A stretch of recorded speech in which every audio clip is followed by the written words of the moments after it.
Welcome back, everybody, to the Intoxicated Sports Report on what is our 200th episode. I'm Gage Samoji. Of course, the man to my right is Mr. Emerson Hip. Yeah, buddy. As you could hear, we are pouring some bubbles in honor of, like I said, our 200th episode. You know, some days it feels like it's been longer, but then I hear 200, I'm like, wow, look at us. We've come so far. Right? Cheers. Cheers. A little mum. Yeah, you went Brew bougie. Prestige. Ooh, that tastes good. This was like $10 cheaper than the Shandon, so I'm like, fuck it, I'm doing this. Tastes like a milestone, if you ask me. Sure does. Sure does. I haven't just like drank champagne or sparkling wine. My apologies to the French in a long time. It's you can't go wrong. This is really dry, and I think that's why it's doable for me. Okay. Yeah. Do you not like drinking sparkling wine? I just don't do it anymore. So like, I think it's easier to get back into it just drinking something like this than like a prosecco or something a little. I'm a sparky bubble type of guy. Yeah, I will drink that. No shame. I'll do mimosas.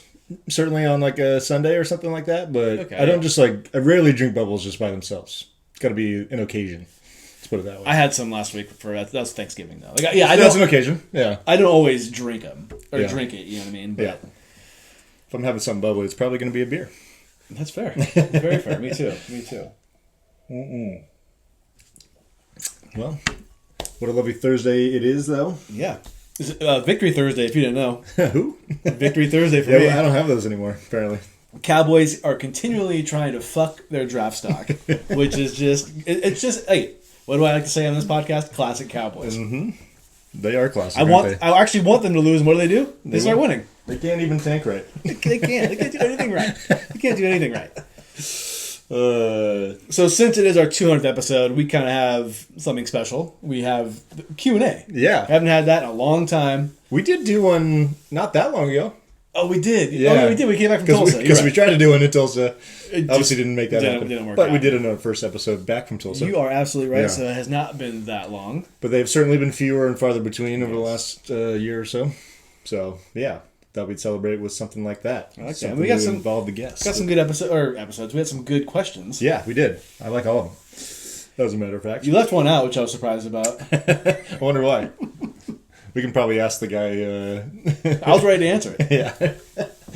But we won't because we're a very PC podcast. Mm-hmm. Yeah, like we said last time, we're not PG, we're PC. PC. Yeah, okay. Right now, we're watching Packers-Lions. Great Thursday night football matchup. It's a great match. You know what? Thursday night has been... Didn't we have one a couple weeks ago? That was a pretty good one. Yeah, who was that? Can't remember who it was, but...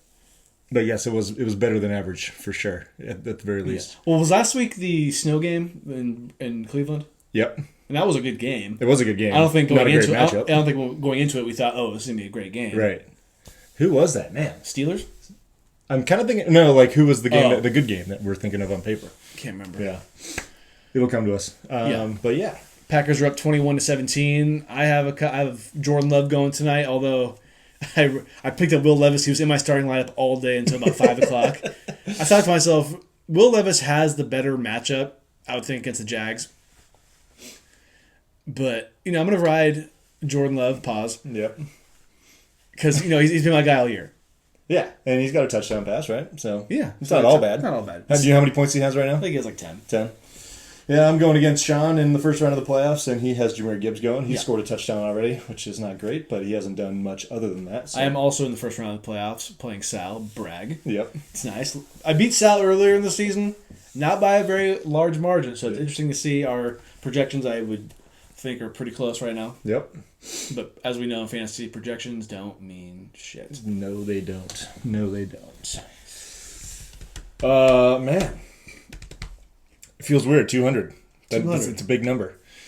We got some sappy questions to answer later. It'll be fun. I have a little sappy stuff not sappy, but definitely last call.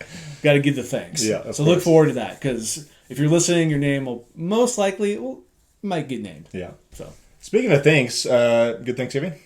Yes. Yeah, I did. Nice. Wednesday, I spent the evening with my family, which is nice because normally the past few years, since I've been with Deb, we try to do the I don't need that. Sorry. Try to do the both in one day on Thanksgiving, which is a lot of food. It's a lot of kind of stress-inducing, I guess you could say. It's a lot of work. So what we did this year is we went Wednesday at my mom's house. Mom, Dad, Grandma, Grandpa. Drew and JoJo were there, which was really nice. And then me, Dev, and Theo. Nice. Really nice because Drew and JoJo were able to be there for a long time. We all had dinner because usually on Thanksgiving they go to his grandparents every year. And so I think from here on out, we're going to try to do Wednesday with us, Wednesday night, and then Thursday I'd go with Devin's family. And then I had dinner with Devin's family on Thursday. Great food as always. They never miss. Got to spend time with her in-laws came over and stuff, and sweet. Or her brothers, whatever family. Nice. What about you? I mean, I know I had to work on the day of, which was not ideal. It's not the first time I've had to do that in my life, but I had to work day of, which was fine. But did get to see a bunch of family on Wednesday down in Carmel. Got to see a bunch of aunts and uncles and cousins that I only get to see every couple of years, so that was nice. Definitely had maybe a couple too many drinks on Wednesday night and had to drive home about 3 hours with a brutal hangover on Thursday, which was rough. How did you doctor it? I went to McDonald's, got some fries and a Coke. Wow. And it was nice. That is not a good sign for me. But yes, McDonald's, Coke, and some fries. Okay. It's pretty good. Did it go QPC? No, I couldn't. I didn't feel like I could stomach something that big at the moment. So it was that bad? Yeah, it was one of those. It was one of those. I just needed some carbs, some salt, some caffeine, some sugar. I have to imagine you thought that was a possibility, given how I know your family drinks, or sure. at least your cousins. Well, because we kept it together pretty well when we were at my aunt and uncle's house, and then we took it back to the hotel, and we're like, oh, there's a dive bar, literally 2-minute walk away from the hotel. I'm like, I guess we're going. And we stayed there till almost 1 a.m. So, what do you know? That's dangerous. It is dangerous. But it was fun. It's great to see all of them, and hopefully we get to see them more often. So I know you're not much of a holiday guy, but I know you like Thanksgiving because it's a big thing with your family. It is, yeah. And I do respect that you did the 6 hours driving for not even being there for 24 hours. Right. Yeah, I think we got to Carmel about 1 p.m., and then I left about 11 a.m. the next day. So I'm happy you did that. Yeah. I hope everybody else who's listening or watching had a great Thanksgiving. Absolutely. It's a good holiday. I like it. I never love the feeling of being overly stuffed. I mean, because I don't really love to eat food, to be honest with you. Fair enough. So, sometimes you feel bloated, that kind of thing. Yeah. But it's you do it once a year, eat like that. The holidays are the one time a year where it's I can kind of just accept it. I do agree with that because you drink a lot, you eat a lot. Yeah, it's just part of the time. Game. That's why, and it's cold out. That's why most normal people do dry January. Yeah, we're not one of them. Yeah, never have. Can't say ever will. I like to do I like to call the damp January. Yeah, I'm cool. Extremely moist. Yeah, you could wring it out. All right, shall we jump into some college football? Yeah, let's do it. As Jahmyr Gibbs gets stuffed, thankfully. Hopefully he doesn't run another angle route for a touchdown pass. Well, Dan Campbell, he has that look on his face. They're going for it. Jesus Christ. All right, we'll sweat this out before we jump into college football. Well, it's going to be... I'm going to see number 5 out there. I'm going to be pissed. There's still 3 yards to go, so I could see them leaving a... Yeah. God, if he burns another Packers linebacker on that same route, might be flipping tables. Okay, so Gibbs is still in, which is good for me. Which is funny enough because you're playing against Sean who has Gibbs, and I'm playing against Sal who has Montgomery. Right. And that's their 1-2 punch. Yeah. Oh, they put St. Brown in the backfield, so they're running him on that route. Thank fucking God. Okay. I saw the throw kind of going over the middle, and that's where he was. Well, no, I saw Gibbs was on top. Yeah. But wasn't he coming down? I guess he was. Yeah. All right, Tim Patrick with the touchdown. Okay, college football. We had a couple good matchups this week. Texas A&M versus Texas in essentially the SEC championship semifinal. Winner was going to go to face Georgia. Texas came out on top, 17-7. This game was ugly. I mean, Texas got out to a 17-0 lead. Mm. They looked like they were going to cruise, and then they tried to give Texas A&M pretty much every opportunity to get back in the game, and Texas A&M basically did not capitalize on any of those opportunities. Yeah. And turned out to be, 17-7 game. Texas running back Quintravion Wisener 186 yards on the ground. He was the star of the game for sure. So, we'll see number 2 Texas now in the SEC Championship.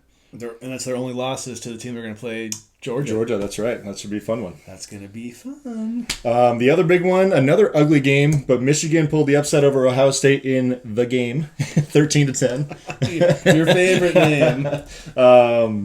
Ohio State, they did tie the game at 10 late in the first half, but went scoreless in the second half, including 2 red zone trips where they came up empty. There was a missed 34-yard field goal and interception in the red zone. There was actually a stretch between late in the third quarter to early in the fourth quarter where it went Ohio State interception in the red zone, Michigan interception in the red zone, Ohio State missed field goal, Michigan interception in the red zone. Like, how the fuck do you... Does anybody want to win the game? I don't think so. I didn't think so at the time. Michigan did kick the game-winning field goal later in the fourth quarter. But yeah, just a loss that Ohio State really, even though they're going to be in the playoff, it's one that they can't keep losing these games to Michigan. And what's the crazy Ryan Day stat with winning? I think I misread it when I first sent it to you. I think against the Big Ten. I believe he's 47-1 against everyone not named Michigan, and he's 1-4 against Michigan. And that's not in the Big Ten, or is that's that just Big Ten. overall? That's just Big Ten. Okay, yeah. That's an fucking is crazy. An incredible stat. I could not believe that when I first saw that. It's funny too because Jim Harbaugh, when he was at Michigan, took him a long time to get over the hump against Ohio State. But that was Urban Meyer that so now it's the tides have turned and it's Ryan Day for Ohio State having trouble against Michigan. But for Ryan Day, it's a bad look because Jim Harbaugh's not the head coach anymore. He's not the head coach, and this team is nowhere near as good on paper as Ohio State's team is right now. No. So that's a rough one.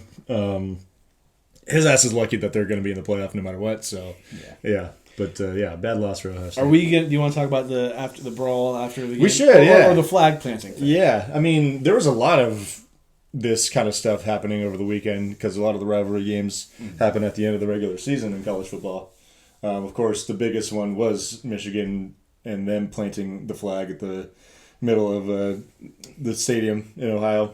Of course, the Ohio State players took exception to it, which I don't blame them. You know, I don't agree with how they. I don't necessarily agree with how they reacted, the players and some of the coaches, I guess, too. But I think if you're Michigan, you can't do that and not expect. Like you're not doing that without trying to stir the pot a little bit, right? I mean, exactly. They don't expect to do that and not think there's not going to be any kind of retaliation, right, at all. So, like I said, it's not that I would condone what Ohio State did to retaliate, but I also, and I don't necessarily love what Michigan did, but I'm not going to say, oh, you can't do it. Like that's cheap or dirty or foul play or anything like that. But so this game was in Ohio, yes. Yeah. So to me, this only really happens if you're a road team that wins a game. Because if you do it at home, it's not really a big deal. It's like, you're not planting a flag. You're not planting a flag in the middle of your you already got your logo exactly. To me, this is like as a play. If I were on the opposing team that lost and we were, by the odds supposed to win, I'd be pretty pissed off about the flag planting. Yeah. I am not a violent person, so I would not try to throw bows or throw anything for that matter. I'd probably give you some words, maybe give a couple hand gestures, that kind of thing. Yeah. But this, like the flag planting thing, is blatant disrespect. Oh, for sure. It is 100%. I don't think they should ban it. I just think it's disrespectful. Yeah. I mean, I could see. I wouldn't be shocked if they did something like that. I don't know how you. They shouldn't. I don't know how you assess like some kind of penalty. Maybe it's like a suspension for the coach or something like that, but or a fine for the. It wouldn't shock me if they banned it, but I don't think they should. This should be a learning exercise. Exercise for other teams saying, "Hey, listen, this is probably going to happen for this kind of weekend." Yeah. But we don't need to retaliate. It's kind of like the Michelle Obama take the high, the high road. Yeah. Yeah, take the high road. When they go low, we go high. That kind of thing. Yeah, it's one of those things that you're going to see probably every year now. Yeah. I mean, but I did think it was kind of lame. Like the Michigan running back was talking about, oh, you got to have more class than that. About the Ohio State players that acted the way they did. And planting the flag is class. Yeah, I mean, that was a little tone deaf for him to say that. A little hypocritical. 100%. 100%. But it's also, I mean, it's just one of those things that makes college sports better than the NFL. That everyone says, like that kind of thing. I don't. Hate you don't see flag planting in this league. I don't hate the pride factor. I think I don't know, planting a flag, that's kind of lame. I think in general, but. Yeah, I guess it's just part of the cultures and all that are created in college sports. But when you do something like that, you have to expect retaliation. It's like I heard on the radio today, someone talking about when Terrell Owens went to the middle of the Cowboys Star during. It wasn't after the game. It was after he scored a touchdown. Yeah. And he got knocked. He got run over. Yeah, he got ran over. So it's like you got to if you're willing to do that, like plant the flag. Yeah. Be ready for. You got to know it's coming. Someone's going to be trying to fuck with you. Yeah, I think. Yeah, you can't do that and expect to be untouchable. Yeah, you got these teenagers, young 20-year-olds, who are already all hyped up from just playing a football game. They're going to want to try to kick your ass. Yeah, but yeah, exactly. There's a bunch of testosterone already in this situation. Yeah. And then you add the rivalries, the history, all that. That too, absolutely. The rivalry history does not. Yeah. So, I mean, it brings everything up. Yeah. So definitely, I don't know. It's kind of fun, but it's not something you necessarily want to see. No. So, some other notable scores from the weekend. This actually happened on Friday. It was number 7 Georgia who avoided upset against Georgia Tech. This game was incredible. Insane. 44-42 in 8 overtimes. Now, we say 8 overtimes. That's not 8 full overtime periods. It gets to a point where I think it starts with the third overtime.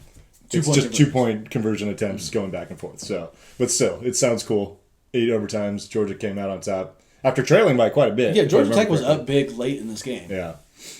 And that's one thing about college football when I watch it and you see a team who's up big on a ranked team who's supposed to win, you're like, it's never over. It's not over. Yeah. And you almost expect the team who's down and ranked to come back and win like this happened. Yeah. Like for me, I was not pissed off. I was pretty bummed because Georgia I wanted to lose. Yeah. And of course, they came back and won somehow. Yeah. Georgia Tech just managed to blow it. Yeah. Great game though. I actually caught probably the fourth quarter and the overtimes, and it was. I completely forgot about this game at work. Just didn't put it on, but watched most of the highlights afterwards. But yeah, pretty exciting game for sure. Another rivalry game. We had number 15 South Carolina who took down number 12 Clemson. That was a pretty big win for the Gamecocks. Fortunately for them, it didn't put them in playoff contention. But yeah, they won 17-14. I think they took the lead late in the game with a touchdown drive. Also, in the ACC, Syracuse upset number 6 Miami, 42-38. Miami led that one early, 21-0. And the Orange came roaring back and got the W. And last but not least, number 18 Iowa State beat number 24 Kansas State 29-21. That clinched Iowa State's spot in the Big 12 championship game, like we talked about last week. How many losses should Miami have?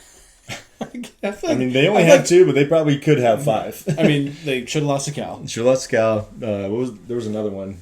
I feel like they've squeaked by so many games that they should have lost. Totally. I know it's woulda, coulda, shoulda, but I mean, like these kind of games you shouldn't be shocked at based on how they've played so far. Yeah. So I'm gonna just break down kind of the possibilities for teams getting into the playoff. First off, we got about, I would say, 6 teams that are pretty much clinched. That would be number 1 Oregon, number 2 Texas, number 3 Penn State, number 4 Notre Dame, number 6 Ohio State, and number 7 Tennessee. Ohio State, Tennessee, Notre Dame don't play this week, so they can't lose. There's no way they're going to drop out of the top 12. Penn State and Oregon, they play each other. I can't imagine either of those teams losing and falling all the way out of the top 12. So I think they're in, and then same with Texas. I think they're locked in, even being in the SEC championship. Next is the teams I think that are pretty much in, but weirdness could affect their situation. Number 5 Georgia, who plays number 2 Texas. Georgia has 2 losses already. Yeah. I think they're pretty much in unless they just get embarrassed by Texas for some reason. is the only way I could see them dropping out. But Alabama being at number 11, which we're going to get to here in a second, them having 3 losses and them being in at this very moment, that's crazy. Would it theoretically lock in Georgia? Even though Alabama beat Georgia, I think Georgia's got a better resume to this point. And then the other one would be number 9 Indiana, who's not playing as well. Wow, he went for it on his own 30 and they missed it. Jeez, that's Dan Campbell hit or miss. Sorry, I mean that's bad. Anyways, yeah, for Indiana, I think some really bad things would have to happen for them to not be in the top 12. And then for the teams that probably need to win or need some help, we got number 8 SMU, who's playing in the ACC championship game against Clemson. If they win, they're in. But if they lose, I think they'd probably fall out. They'd probably fall below Alabama, which would be the cutoff at this point. Alabama at number 11, they should be safe because they're idle. But if weird things happen, they could fall out. With 3 losses. That's incredible. Yeah. And then we have number 12, Miami, who's got 2 losses, who's behind Alabama, which was... People made a stink about that. I think if you really break down like who they've beaten and who they've lost to, Alabama does have a slightly better resume. Neither of these teams are great. Okay. But yeah, I think Miami fans were definitely not happy after these rankings came out. No, I'm sure. But it's a Alabama fans should have bricked too if they were the other way around. So it's like the CFP's got a tough job. You can't win. You can't win. You can't. Yeah. Win or go home. We got number 10 Boise State. If they win their conference championship, which is the Mountain West against UNLV, they're in. Got Arizona State and Iowa State playing in the Big 12 championship game. Winner will go. And then Clemson, who needs to beat SMU to get in, they'll go. And then, like I just mentioned, number 20 UNLV playing Boise State for the Mountain West. Who would have thought a Mountain West team would be going to the playoff? Boise State actually has a good shot. If SMU loses, they could be hosting, or not hosting, but they could be looking at a bye. Wow. Yeah. Okay. Good for them. Yep. Recapping picks from last week. Gage, you had a winning week. Hey, good for you. yo. Ding, ding, ding. 2-1. That was easy. For you. Myself, I actually just went 1-2, so you got me this week. Wow. How many times that happened in college? I think that's just the second time. I believe it. I believe it. But you're still kicking ass, man. Yes. Gage, you're 14-20 now. I'm 22-11-1. And we are picking all the championship games this week. Okay. Let's watch, see what Jordan Love does before the buzzer goes. He didn't snap it. Just kidding. All right, who you got this week in championship week in college football? I'm going to go, and I hate doing it, but number 1 Oregon, -3.5 versus Penn State.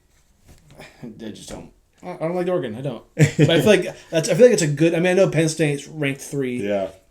But Oregon. The one interesting thing about this matchup is Oregon's just kind of been on cruise control since they beat Ohio State. Haven't really been tested. So it's finally got a good team they're going to play. I do think they're better than Penn State, but we'll see what happens. Should be fun. I'd be happy if Oregon lost, although it doesn't really matter because they're in the playoff anyway. Yeah, so they're locked in. Yeah. I'm gonna go number 5 Georgia +2.5 against Texas. Sorry, Dev. I mean, Texas could still win, and I can still cover. Yeah. There's things for going in both directions for these teams. I mean, Georgia's basically playing a home game because this game's in Atlanta every year.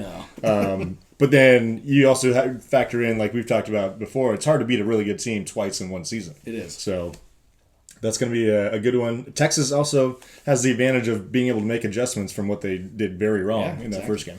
So. Also, I might have known this, but I'd forgotten about it until today that Kyle Shanahan went to Texas. Yeah, and he was like a backup wide receiver or something like that. Yeah. And then I'm going to go Tulane -5 against number 24 ranked Army. Army kind of getting some disrespect. Yeah. But I guess, maybe I need an Army win for me to really take it serious. Yeah. I could see that. They've only lost one game, and it was to Notre Dame, and it was by a lot of points. So I think that's why they're not getting the favor in this, even though they are at home in the American Championship game. But, yeah. It's not a sexy game in the college football landscape because none of these teams are going to the playoff. Yeah. But it's okay. But, yeah. It's cool that Army's in it. I mean, I can't remember Absolutely. the last time they played for something meaningful. Yeah. Well, except for against Navy. Yeah. What do they call that one? Is that the game? The Battle for America. Yeah. What about you? What are your picks? I'm going with number 10 Boise State to cover 4 points against number 20 UNLV in the Mountain West Championship game. Boise State already beat them this year. Kind of going against my theory of hard to beat a good team twice in the same season. But I don't know that UNLV is really all that. I think they've beaten the teams on their schedule, and that's what's gotten them there. In the Big 12 championship game, I'm going with Arizona State, number 15 against number 16 at Iowa State. Arizona State's got to cover 2 points in that game. They've been on a roll. They kind of snuck up on a lot of teams late in the year, and all of a sudden here they are in the top 15 with a good chance to go to the playoff. So I'm going with the Sun Devils. And then last but not least, in the ACC championship game, I'm going with number 17 Clemson to pull a slight upset against number 8 SMU. They got a 2.5 point advantage. I think I'm going with Dabo in the been there, done that scenario here. But I think it's going to be a good game. I got to imagine. SMU can score some points, so should be fun. You know what I love too so we have Arizona State, SMU, Oregon, and Texas all joined new conferences this year and are all playing for the conference championship game. Love that. I mean, it's kind of cool. Very cool. I'm sure the historians of said conferences are not very happy about it, but I think it's kind of fun. I guess it proves that these conferences aren't the quote unquote hot shit juggernauts that they think they are. No. All right. And that's college football. That's college football. Championship week is... It's fun. It's fun. Yeah. It's always fun. I don't know if it's as good as, I think the second round of the playoffs this year is going to be cool because it's going to be all the big bowl games, Obviously, New Year's Day. When they played the Rose Bowl last year, I mean, we were, COVIDed out. But, just watching it, I was like, I want to be there so bad. You're right. Yeah. Big vibes there. Fucking Josh. Oh, my God. Again. He's on a tear right now. Is that his third one? Yeah. Oh, my God. He had 3 against the Niners 2 weeks ago. Yeah, that's right. Wow. He's crushing it. Dev's probably thinking, where was this all season? I know. I mean, jeez. One thing about the Packers I've noticed, or, having Jordan Love's my fantasy quarterback, they don't seem to do a lot of passing in the red zone. Yeah. I mean, they don't have to. Yeah. But it's I just could have used another touchdown. Right. But whatever. There's still plenty of time left in this game for something to happen. For some mayhem. Yeah. Let's do some Q&A. Q&A. You want to read some questions? Absolutely. So our first question is from Gino Design, a.k.a. our good friend Gino. Yep. His question is, what's your dream Super Bowl? Any of your squad versus any of your squad. I really like this question. I like this question a lot, too. Yeah, it's a good one. I didn't think about it too hard, but I feel like I could come up with a good one. I mean, I would have to take a Niners team. So, I wrote a few down. Yeah. I mean, there's a lot of insane scenarios. I would take... Ooh, I would say the 88 or 89 Niners, whichever one went 13-3 and won, or 14-2 and won the Super Bowl. Okay. Versus the 85 Bears. Wow. One of the better offensives versus one of the best defenses of all time. I think that'd be a good one. So when I immediately saw this question, the first team to pop into my head as one of the teams is the 07 Patriots. Okay. One of the best teams I've ever seen. See them run it, try and go at it again. Try to go at it again. Yeah. So I had 07 Pats versus the 13 Seahawks. Oh. Had that offense go against that defense. Yeah. And that Seahawks offense was pretty good too. Yeah, not bad. I also had, the 07 Pats against the 72 Dolphins that went undefeated. Yep. Because, those are the closest teams we've seen to going undefeated and getting as close as you possibly can. Right. With, in the Super Bowl. Yeah. Personally, one for me, I wanted to see the 2014 Cowboys play the Patriots in the Super Bowl. Yeah. That's the closest I think. And I think it's the best team I've ever seen. The best Cowboys team I've ever seen in my lifetime. With Romo and Dez and all those guys. Yeah, the Dez catch, no catch year. Right. They lost to the Packers. So I think they could have went to the Super Bowl and played the Patriots if they would have beat the Packers. Because who... that was still the divisional game. Was that the year the Cowboys beat... the Patriots beat the Seahawks in the Super Bowl? Yes. Am I getting that right? That was the year after the Seahawks won their first one. Gotcha. Gotcha.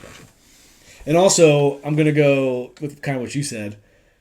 Because your situation, Niners... It's technically not possible. But you said any squad. Yeah. So I went the same route. Yeah. I went 92 Cowboys against the 84 Niners. Okay.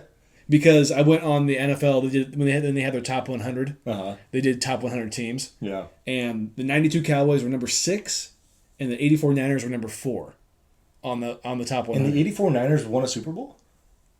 The Niners won a Super Bowl every year until what year they went until they lost. But they went to the Super Bowl that year? I'm just...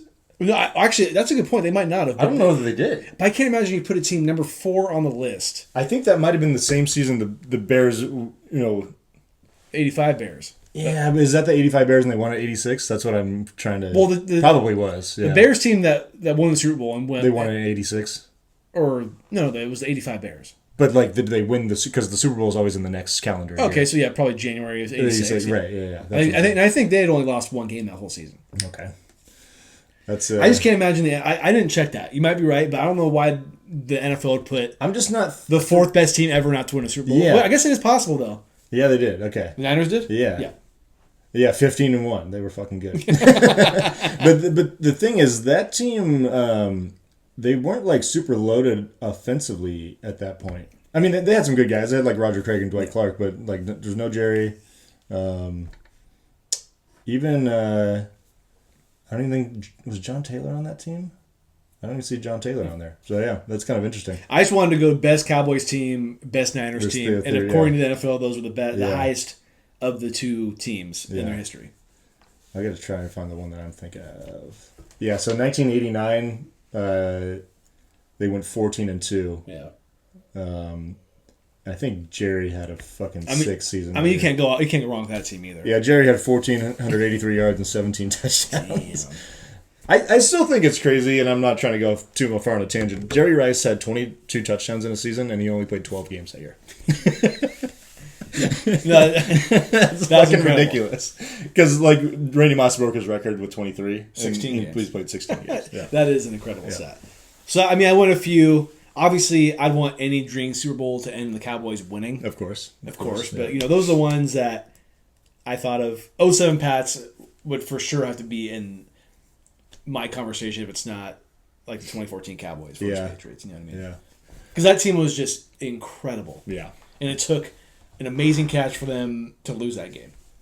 Yeah. There's other things that come to account. You got to tip the cap to the Giants, too, for holding them to 14 points in that game. Yeah. Because they were scoring 30, 40 every game all season long, it seemed like. So. Yeah. That's a good one. That was a fun question. I like that question a lot. Our next question is from Jiggy Lenz. He asks, "Congrats on the milestone, boys." Cheers. Thank you. Cheers to that. He said, "Should the Niners consider moving on from Kyle?" Which I assume he means not Juszczyk, but Kyle Shanahan. Juszczyk, he can go. No, I don't think so. I think that would be kind of foolish unless the only way you do it after this season is if you got some grand plan. You got to have a real grand plan. But it would probably involve moving on from John Lynch because I think they're kind of tied together at this point. Mm-hmm. But yeah, I think that would be kind of crazy. I know a lot of people are. It's probably a little prisoner of the moment situation right now for Niners fans, but I think more than anything, Kyle just needs to take a look in the mirror this offseason and say, hey, we might need to change the way we build our roster for one, and that's going to be a conversation with John Lynch, and two, how we approach things on both sides of the ball, really. And they need to upgrade a defensive coordinator and special teams coordinator. Yeah. 1,000%. Yeah. So my biased opinion is yes, they should because I want him to get the hell out of there. Non-biased, they should absolutely not get rid of him. Yeah. Because who do you think you can get better right now that you're confident in? Yeah. Because when the Niners moved on from Jim Harbaugh, I mean everyone knew that was foolish anyways, but it took them they played 3 just useless seasons before they got Kyle Shanahan. Yeah. And even when Kyle Shanahan came in, he took him 3 years before they were legit. Yeah. And you guys haven't won the Super Bowl, but at least you're not like the Jags or I guess the Bears are okay, but like you're not like a really terrible team. Yeah. Because if Kyle Shanahan were fired tomorrow, every team in the NFL would give him a call, maybe outside of the Chiefs and maybe like the Rams. I think there's more than that, but I get your point is well taken. I mean? Yeah. Your point is definitely well taken. There was some rumor going around about the Bears trying to trade for him. Did you see that? Yeah. It's kind of funny. I mean, him pairing up with Caleb Williams could be interesting. I don't know if Caleb Williams is his type of quarterback necessarily. Because, I mean, if he could be the Cowboys coach, I would be thrilled. And all Niner fans would be saying, oh, you're really going to make it to the Super Bowl. I would love to be able to see that. Right. I mean, Jesus Christ, I would love that. Yeah. I mean, yeah, obviously, only one team wins it, and you want to win it, and losing it twice, like you guys have in the past 5 years or 6 years, is got to be brutal. I couldn't even imagine. Yeah. I don't want to imagine. I mean, it sucks. But I mean, it's just you guys have had so much sustained success since he's been there. It feels like, or at least in the past 5 years. I mean, like you said, the first couple of years were pretty tough. Yeah. I don't know that I would. This might sound crazy, but I don't know that I would trade the seasons that we've had under Kyle Shanahan for a coin flip of whatever else you're going to get. I've always said since you guys first went to the Super Bowl with him in 2020, there's only one other team you'd probably rather be, and it's the Chiefs. Yeah, like who's winning Super Bowls? Well, I guess the Chiefs. I guess Tom Brady. I guess you could say you'd rather be like Tom Brady or like the Rams. Because they got the one. Yeah. But you guys have had like an incredible amount of success. Yeah. And every team besides the Chiefs would want to be in your position, I think. Yeah, I think so. Or at least currently. Yeah. Well, I don't know about like right this moment because the Niners look like they might have to do some significant retooling. You know what I mean? Like just given the past success. Yeah. And I know the past is the past, but I mean, you guys haven't lost a home game at Levi Stadium. Yeah. Or in the playoffs. Yeah, it's nice to have. He's a great coach. He's very good. Yeah. He has his issues. He's got a couple flaws. Flaws. No question. But he's a fantastic play designer, play caller, I guess. Yeah. Ooh. Just throw Gibbs in there, please. Can the Lions just like throw a bomb for a touchdown? I know. Just like what are we doing here? I don't want to see this. The red zone is not cool. Get number 5 for the Lions out of here. I don't want to see him on the field at all. Let's break some ankles. It's ridiculous. And then and how come the Packers can't throw the ball in the red zone? We got to keep giving Josh Jacobs these fucking hat tricks. Yeah. Oh, see ya on the helmet. Next question from Danny Del Zompo. Who/what has been your favorite guest/location/episode? Does he want us to answer 5 questions or 1 question? I don't want David Montgomery to score a touchdown. I know that. I know what he's trying. I know what answer he's trying to. I know exactly what he's trying to do right now. Yeah. So I'm gonna say my favorite guest. I know he technically wasn't like a guest. I'm gonna say Nick. Nick was a good one. Because I never really thought Nick would ever get on this podcast, given the fact that he doesn't live here. Right. And I know we could have done a remote or remote type of episode. Yeah. But the fact that we were able to actually pull it off with him being here, it was great. Yeah, that was fun. Favorite guest? Nico was a good guest. I'm trying to think anybody else other than Danny. Touchdown. Nice. Who has him? Tim Patrick again. Yeah. Probably nobody. Nico was a good guest. I mean, Sal's been on so many times, and he's always been fun. Danny's been on, and he's been fun. So it's hard to pick one. But I think as a singular outlier one, I would agree. Nick was a good guest. Yeah. Although I have always thought that if there was going to be a third permanent member of this podcast, I always thought Danny was always a good fit. Oh, he'd fit in because he's good at throwing those little what ifs kind of and those little questions out there that kind of spur conversation. Favorite location for me, it's hard not to say Paris. Yeah. Because we went to Paris. Yeah. It wasn't pretty much because of this podcast. Right. It wasn't a shitty little Airbnb, but so I think if you just consider just the location itself. Not ideal. Yeah. But it was cool to do it in another country. But I will tip my cap to Danny because the Tahoe episode was really fun. Yeah. And doing it at Danny's sister's house, which is the nicest house I've ever been to in my life. That too. Was incredible. I would choose, I do thank Danny for those. Yeah. I would choose actually Tahoe as my favorite. That was on top of the activities that we did were fun too. That whole weekend, it was a really great weekend. Yeah. It was. It turned out so much better for the podcast than I thought. Yeah. If I didn't Paris I had to pick. Yeah. But second, no doubt, would be the Tahoe one. Yeah. The whole weekend, it was a really great time. It was fun. Given the podcast, Frisbee golf, and the golf. Yeah. It was really fun. It was a great time. And then Devin had a similar question. She asked, favorite episode you've recorded, and Danny kind of asked the same thing. Yeah, similar. So we kind of maybe combine those two. Number 1. Well, I mean, yeah, number 1 was fun. If you want to be corny about it, number 1 because if you didn't start, we wouldn't be here now. Yeah, exactly. Yeah. See, I always go back to the one with Dylan.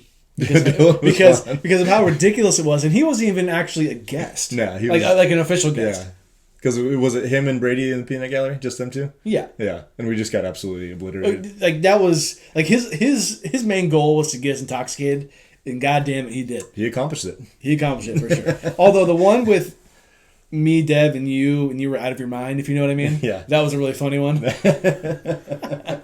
always remember that one. That was a good time. That was pretty wild. And then, of course, like you said, any of the early days with me, you, Ashley, and Garrett, those were they were really good times. Those were fun. Like, whether it was, we started in the little, like, that wasn't living room. What would you call that area? There was a name for it. I guess, like, the nook, if you will, or the... Ashley had a name for it that I don't know what it is, but... Because we did in there, then we started doing it in your little room. Yeah. Which was really fun. You know what? One of my favorite just like locations we did it in the house was when we put the bar inside and we were doing it at the bar for a little bit. Those are fun. I always thought back to the garage episode with Scott. That was a good one. Scott, I think was Zoe there too. I think there's a lot of people with that one. I can't remember. Yeah, maybe so. The episode where Garrett called Jared Goff a peppermint is always hilarious. That was like one of the first, it's always, like second or third ones. It's so funny. Yeah. It's always so funny. The garage episodes were fun. But yeah, good stuff. No doubt. Yeah, good questions for those. Menace, he asks, what the hell's wrong with Kyle Shanahan? It's been a bad season for the Niners, for the team overall. Given outside off the field, on the field, it's just been really bad altogether. Yeah. But I think on the injury side, it was bound to happen, given the playoff success you guys have had. Because it's kind of like, I feel like I always compare the Niners to the Warriors run, where not a lot of injuries happen. You guys went far deep every year. Obviously, the Warriors won championships. The Niners have not. Yeah. But now the Warriors, they had the Klay Thompson stuff back a few years ago, and I feel like the Niners are now kind of hitting that. It's just a little fatigue. Yeah. You can't... Because, even like with the Chiefs, they've had injuries. Yeah. They have Patrick Mahomes, but they've had injuries. Yeah. But yeah. Speaking on Kyle specifically, I think he, like I mentioned, he's got to take a look in the mirror and say, like, we might need to do some things a little differently. I think specifically he's had an issue with, like, adaptability and just being kind of stubborn about, I run my offense my way. Doesn't matter who we have, and I think if he could add some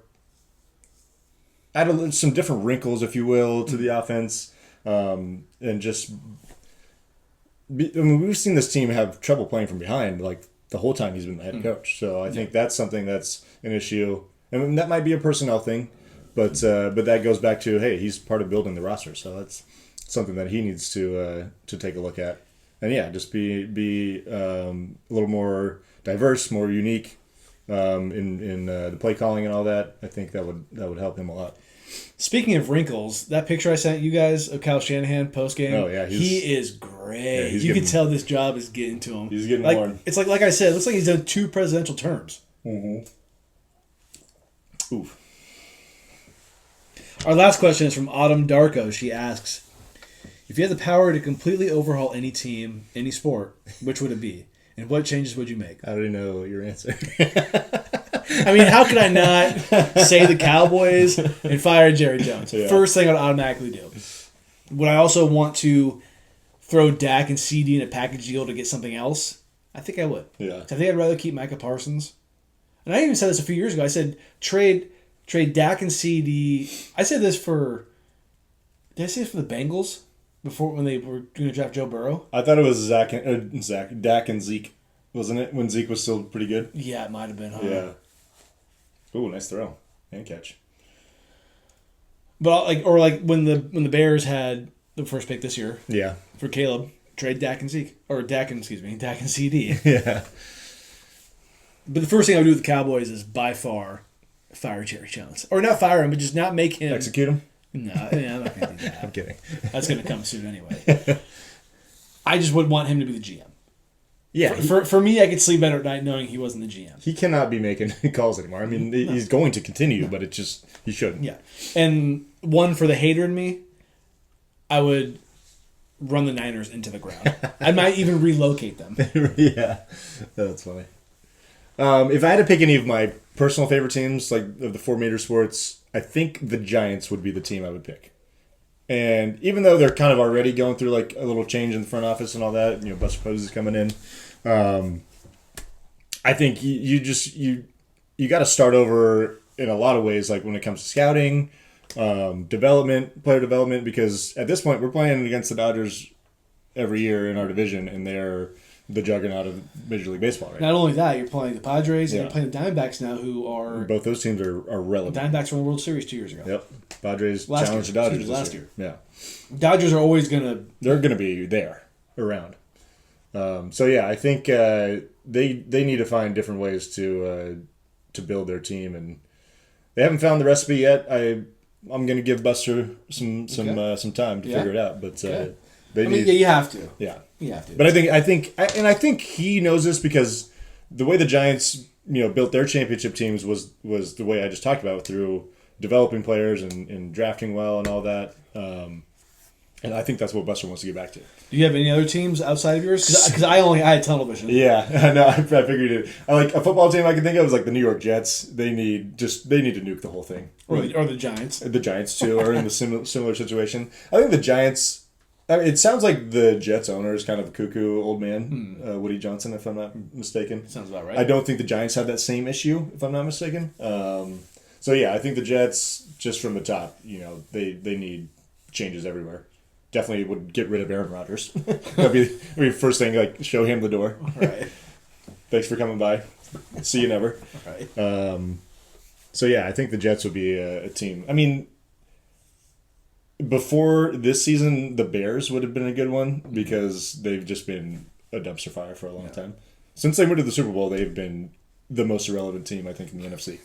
That's fair. Yeah. That's fair. And that, ladies and gentlemen, was Q&A. Good Q&A. Yeah, really good questions. Really great questions. I think it's why Q&A is... Because I think we used to do Q&A pretty often. Yeah. But now I think if you wait a long time, or a good amount of time, we get more quality questions. Yeah. And people want to actually ask us questions.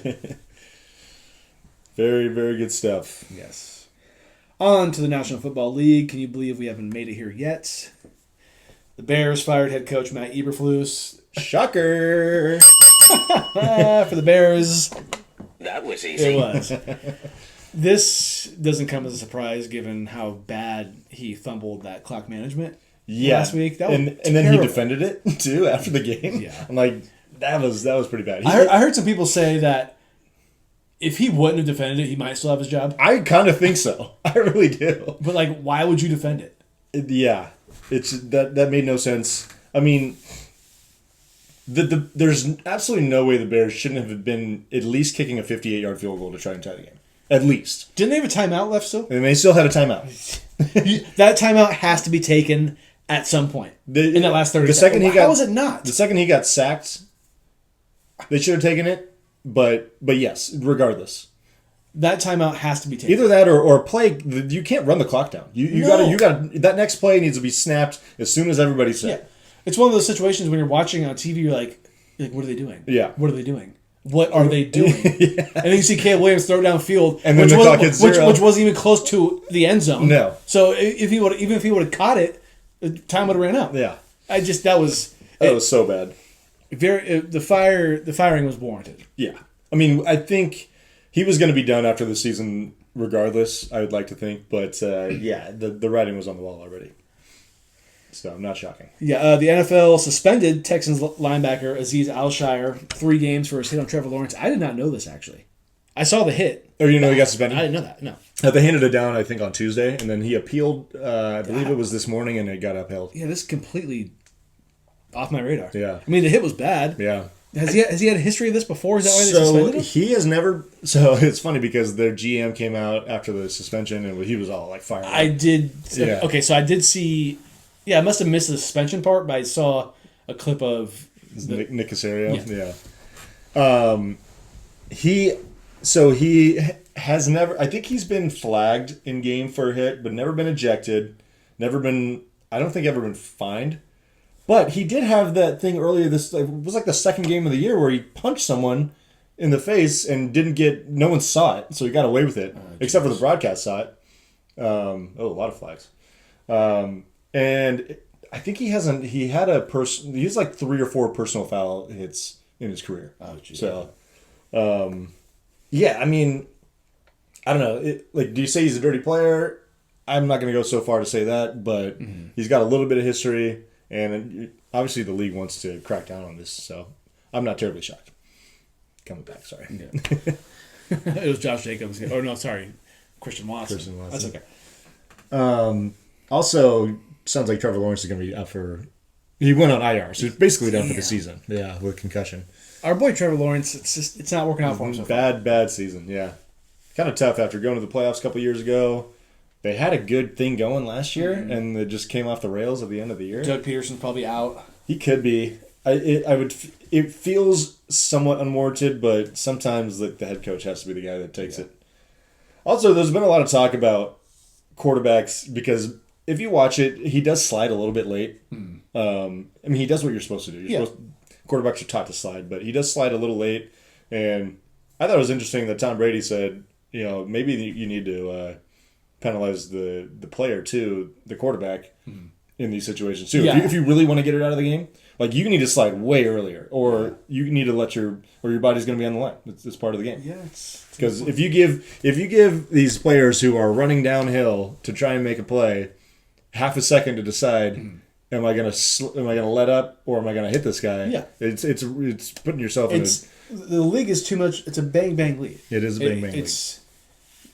It's impossible. And the fact that these referees, we talk shit about them every week, being fans. Yeah. But it's an incredibly hard job.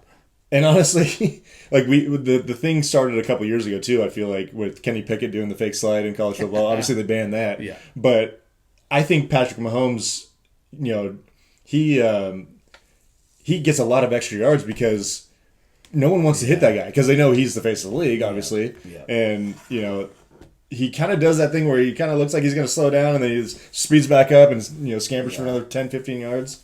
Well, is that why what Brady said is hard to police? Because you can't. How are you going to penalize a guy for trying to fake out the defense a little bit? No, it's definitely it's a really tough position for all players involved, and the officials. But no. Like I said, my Cowboys beat the Giants 27-20 on Thanksgiving Day. It's nice that the Cowboys didn't ruin my Thanksgiving completely, but also they kind of did because they keep winning football games now. Right. Wasn't much of. I mean, you had. Actually, it wasn't cutlets. It was Drew Lock, right? Drew Lock. Drew Lock. Against Koopy Rushy? Koopy Rushy. Rush hour. I mean, it's these games for the Cowboys. They're just playing. They're playing for pride. Yeah, exactly. They're playing for pride, but they need to stop winning. Which I guess you got to respect it because the guys out of there they're playing to win. But yeah, the Cowboys host the Bengals on Monday Night Football, which is a Gage's guarantee. Can you believe there's another one? This is the last one, by the way. And this is the one I feel like is going to fuck me. Yeah, I think it could. Bengals only favored by 5 on the road. I'm taking the Bengals, by the way. Because, Gage's guarantee, I got to take it. You got to ride it? I got it. Yeah, I do. I do have to ride it. The Bills. I don't know if did you know that the Bills completely destroyed your Niners? Hey, congrats, Steph. 35-10 on Sunday night. We were all, of course, you knew because we were all together. Oh, it was a great time. That was a great time. That was fun. It was a good time. And it's just, I really love watching the Niners get their ass kicked because it hardly ever happens. Yeah, at least I don't think. I mean, this year is different. Yeah, but in the past, it's happened. Yeah, it was another rough one. I mean, I knew going in it wasn't going to be pretty, so my emotions were not really tied to the outcome of this game. I think that the biggest one is McCaffrey goes down. He's down out for the year. We were all worried, even me, seeing his calf the way it was. Yeah, and the funny thing, that wasn't even the issue. Thankfully, it was before that. Yeah, it's a knee issue that he's dealing with now. Doesn't have to have surgery, so that's nice. But yeah, go just sit in a box, Christian, for the rest of the offseason. Next year, chuck it up. Yeah, next year's the year. Yeah. But I think the Niners, they got some big changes coming this offseason. You think so? Yeah. I mean, I wrote down a list of guys that should be out. See if I can. I'm gonna guess Deebo Samuel's one of them. Deebo Samuel's number 1. He is. Get him off my fantasy team. Get him out of here. You know, the kids these days, they like to say, "Oh, he's cooked" or "He's washed." Yeah. Deebo, He's that's both. you. He's both. Yeah. Please, Deebo, prove me wrong this week. I need you more than ever against the Bears. You guys got no running backs. Yeah. He's supposed to be a running back, kind of. Fucking do something for me, please, this week. He's got. I mean, he does have some time to prove himself, I guess. Absolutely. But yeah. No, he's been pretty brutal. I would say, Juice, as much as we love him as 49er fans, I think we're overpaying for a fullback at this point that we don't even fucking use. It's not even because he fumbled on the goal line in Buffalo the other day. It's just like let's get real. You know, teams don't use fullbacks anymore. Did any Niner fan, even Bayshawn, did they really think you guys were going to win that game? I'd be shocked if anyone really felt that. So the fumble on the goal line to me, I mean, it was shit. It was just kind of like on top of everything else. Yeah, it really was because honestly, the Niners were running the ball and they got the ball down the field multiple times and came up empty. I mean, they were trying to kick field goals in the snow, which poor Jake Moody was just. Is Jake Moody on the list? Jake Moody's not on the list. I'm so surprisingly, I mean, he could be. He could be. Easily could be. He could be like the last person on the list. Yeah. But yeah, they shot themselves in the foot. George Kittle on that list. No. Next up is Javon Hargrave, who's been just an absolute flop since they signed him as a free agent. And he's been injured all season, so I think he'd be a pretty easy cut. Hufanga, I think he's a free agent anyway, so I liked him. He was great a couple years ago, but that guy can't stay on the field. Good story, too. Yeah, and there's no way they're going to be able to pay him. Travarius Ward's going to be a free agent. He can go. I feel very terribly about what happened to his child who passed away. But it's just, you're not bringing any value anymore. Trent Williams on that list. Trent Williams is not on this list, but I do have the whole offensive line. Really, they need to be evaluated this offseason. Okay. Are we going to improve your spot? I think the offensive and defensive lines should be the only thing that the Niners address in the offseason. Okay. If they're drafting in the first round a fucking wide receiver or safety or something stupid like that, shoot me. Well, you would think you're probably going to have a top 10 draft pick. It's going to be in that range. Unless you guys win out. Yeah, I mean, it's going to be no worse than 15th. Okay. Yeah. So, yeah, a lot of changes coming. And, at this point, I mean, I'm not going to root for them to win or lose necessarily going forward. I always like to see them win, of course. And it's not like we're going to get a top 5 pick with our record. No. They should beat the Bears, considering everything that's going on in that organization. Just going to ask. Yeah, they should beat the Bears. However, not going to necessarily say it's a given. But I think Kyle Shanahan and Brock Purdy's got a little to prove to get people back on his train. Brock Purdy's not on your list either. Brock Purdy's not on my list. I do think it's going to be interesting to see what happens with his contract situation. Because he does technically have another year on his rookie deal next season, but do the Niners commit before the start of next season? Because if you can get him for like $40 million, you'd love that. I'd take it. Absolutely. Yeah, because that's like the middle. You don't want him for 50 or 60. That's the middle of the quarterback market is 40 at this very moment. Yeah. So, but yeah, if they're going way over 50, that's when I start to cringe a little bit. Right. Yeah. Game of the week: Eagles beat the Ravens 24-19. Ravens led 9-0. Eagles scored 24 of the next 27 points. 100 yards rushing for Saquon. Season total 1499. And I think he's on pace to beat Eric Dickerson's single season record. He is. He has an extra game to do it, of course, but... Did Eric Dickerson do that in 14 games? Ooh. Is this like a Jerry Rice type thing? It was a long time. It was like in the 80s, I think. I think they changed to 16 games in like 1980 or 81, something like that. Yeah. So I want to say it was 16 game season, but don't quote me. I mean, because that many yards in a 4, it probably was, because that'd be a lot. That'd be insane. I think OJ might have ran for 2004. I think that's true. That's true. I think which is insane. Yeah, that's nuts. So I mean, Saquon, he has been gold for you. Oof. He is by far your best player that you drafted in the fantasy football draft. Yeah, it's really not. Well, Jaden Daniels was a good one because he was late. That's true. But I think Saquon is a huge reason why I'm in the playoffs. Tip of the cap to the Eagles because they were feasting on some bad teams for a while, but they've proven themselves against some better teams. They gave Lamar Jackson his second loss against an NFC team. That's all time. That's pretty wild. Hey, both teams that he's lost to, NFC East, What was the other one? Giants. That's a Danny Dimes. For some reason, I was thinking it was the Lions, like when they were No. shitty. But okay, Giants. So you know what that means? The Cowboys are going to be due. And NFC They're East teams. next? Yeah. Or the Commanders. Yeah. Yeah, man. Saquon's going off. I was kind of comparing his season this year to McCaffrey's season last year, and he's definitely outpacing McCaffrey in the yardage, like the scrimmage yards.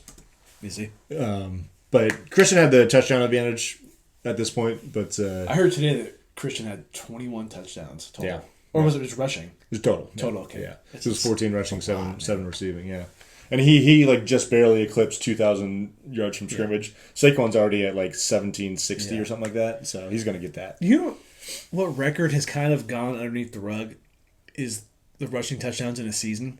I feel like it's just not That was LT, what, 28? 28? Yeah, something like that. I feel like no one's even gotten close to that. I mean, 21's a lot. Yeah. But I mean, you still got to get... It's just so much more of a passing league now. Yeah, like exactly. it's the quarterback numbers are more up these days. Although this year, like we've seen some, like there's going to be a lot more guys I think hit 1,000 yards rushing this year than we saw last year.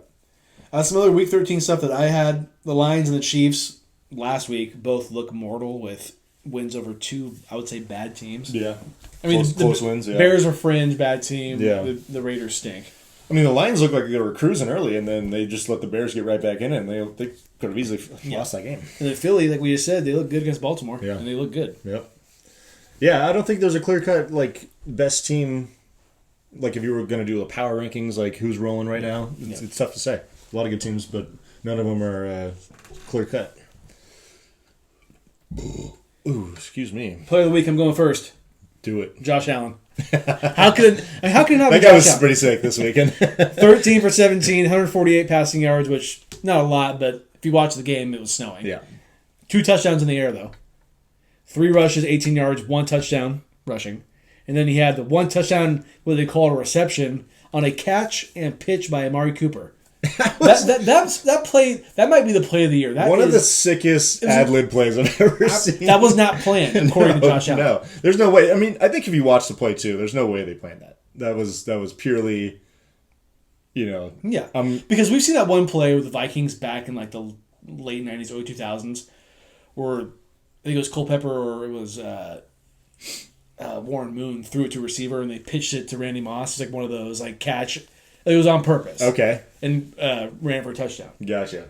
This was not one of those. Yeah. It's just he threw it to Amari Cooper in the red zone. Yeah. And Josh Allen was like, pitch it to me. Hook and ladder to the quarterback. It was an incredible play. It was pretty cool. Like, I watched it and I'm like, what the fuck did I just see? Like, why does he have the ball? Yeah. And so Josh Allen is the first quarterback in history to have all 3 in one game, which means he had a receiving, rushing, and passing touchdown. Yeah.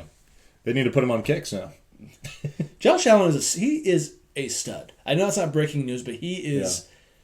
Yeah. It's surprising he hasn't won or got to a Super Bowl yet. I think, and I think this might be the year. Not a bold statement. I think he'd be he'd probably average the most punting yards in the league too. Yeah, that boy's he's just an animal of a human. It's just it's feeling like this is the Bills' year to go to the Super Bowl. I don't know about win, but it feels like it's their year to finally get past the Chiefs if they have to face them. Yeah, I think for them the big psyche thing is like, yeah, of course, as a Bills fan, I think you want to say you play the Chiefs and beat them in the playoffs finally. Yeah, but if you can like somehow not like avoid them in a way, I mean, you would also you'd take it. You'd take it. Yeah, you definitely take it. Yeah, it's interesting because I think coming into this year, a lot of people were writing off the Bills for good reason. They didn't do anything to greatly improve their team on paper. But I think what they did do is they changed their team philosophy, and they're like, okay, we're actually a run-first team, and then we just happen to have this badass at quarterback that can make plays left and right. I think that's been a way better combination on offense for them than in past years. Yeah. What about you? Is it unanimous? No, I actually have a sneaky defensive player. You always okay. Second time.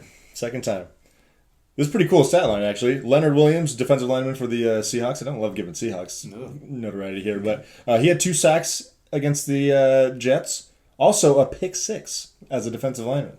So I have 2 sacks and a pick six in the same game. That's pretty. He's pretty one of the nice. reasons why I almost lost a fantasy last week. Oh, because you were going against the Seahawks defense? I should have picked David Njoku, honestly. I didn't think about it. David Njoku... He did have a big game. He pretty much won me my fantasy matchup on Monday night. Browns 2 touchdowns. Oh, Browns did lose. Yeah. That's why. Jameis almost threw for 500 in that game, too.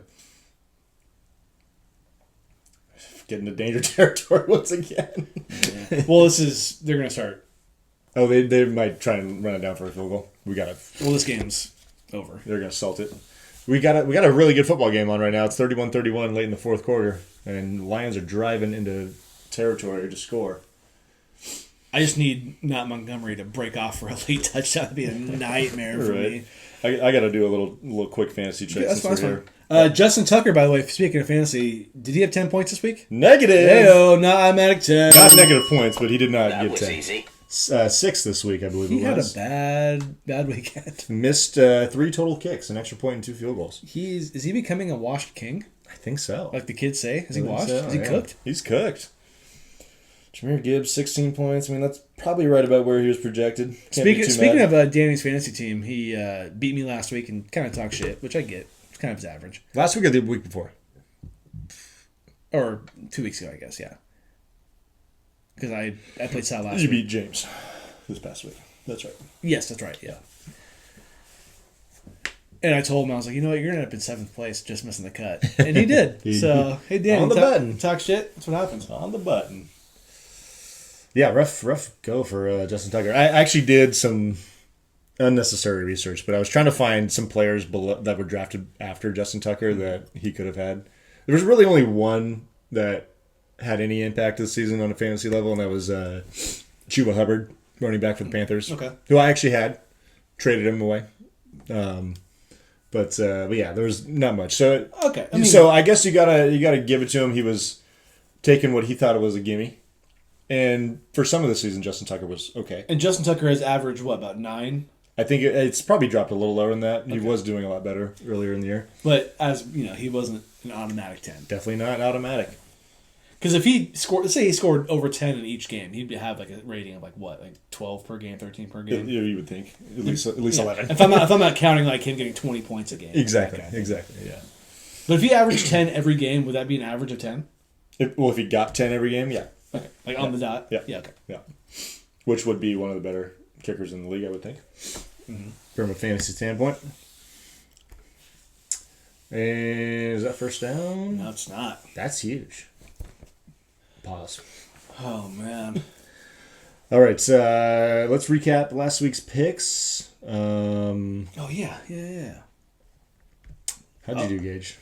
I don't think I did good. You 0 for 3, man. Oh, man. Yeah. I didn't think it was that bad. Yeah, so you had Houston who won, but they did not cover. Yeah, okay. -5. You had Baltimore lost outright. Yeah. Detroit did not cover their 10 points. So, yeah, tough week for you. I actually went 3-0. Sorry to rub it in. Packers covered 3.5 against the Dolphins. Bills, easy win over the Niners. And Washington, big win over Tennessee. And standings are now, Gage, you're 15-18, -800. I'm 18-14-1, +500. God. I think I am back-to-back 3-0 weeks and 8-1 in the last 3 weeks. Good for you. Take it. Who do you like this week in your Week 14 picks? My $300 pick, I'm going to go Bills, -5, or sorry, minus 3.5. 3.5 now, Yep. at the Rams. $200 pick, I'm going to go Saints with a -4 now against the Giants. Yep. And then Gage's guarantee, Bengals -5 at the Cowboys. And I hope I'm not drinking Mad Dog 2020 next week. I really hope you are. I think it would be great for the 201st first episode of the next 100. Yeah. I do kind of like that, but I just don't. Be a great way to kick it off. Because the first 2 were early in the season. Yeah. And you kind of forget about it. Yeah. And then it comes back, you're like, oh, This man. one's been just lingering. You're like, just oh, waiting for it. I might actually have to drink Mad Dog again. Right. So the Lions right now are 4th in inches. They're going to go, huh? They're going to go. This is nuts. No, I dude. bet you they're going to hard count. I can see that. Coming off a timeout, too. Oh, my God. He got it. Wow. Dan Campbell. Okay. I know this is hard to do in the moment, but the Packers should have let him run into the end zone. I know that would have fucked. Oh you. no, no. I mean, I see what you mean. Yeah, but they should have let him run in the end zone. I cannot believe dude, the guy's a psycho, but he got it, and fucking Jared Goff tripped.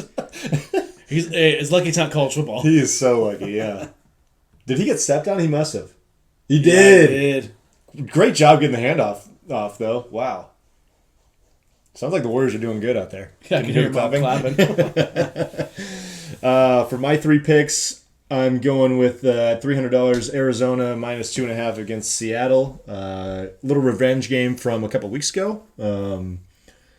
Yeah, and this division, the NFC West, has just been a dumpster all season long. Not really a dumpster, but just like no team has been able to create a gap. It's a big game for the Seahawks. I mean, if they win, they're looking really good. Yeah. But Arizona can tie the division lead if they get this one, and they're going to be at home, so I like them. I'm also taking that 200, really, really sexy matchup on paper.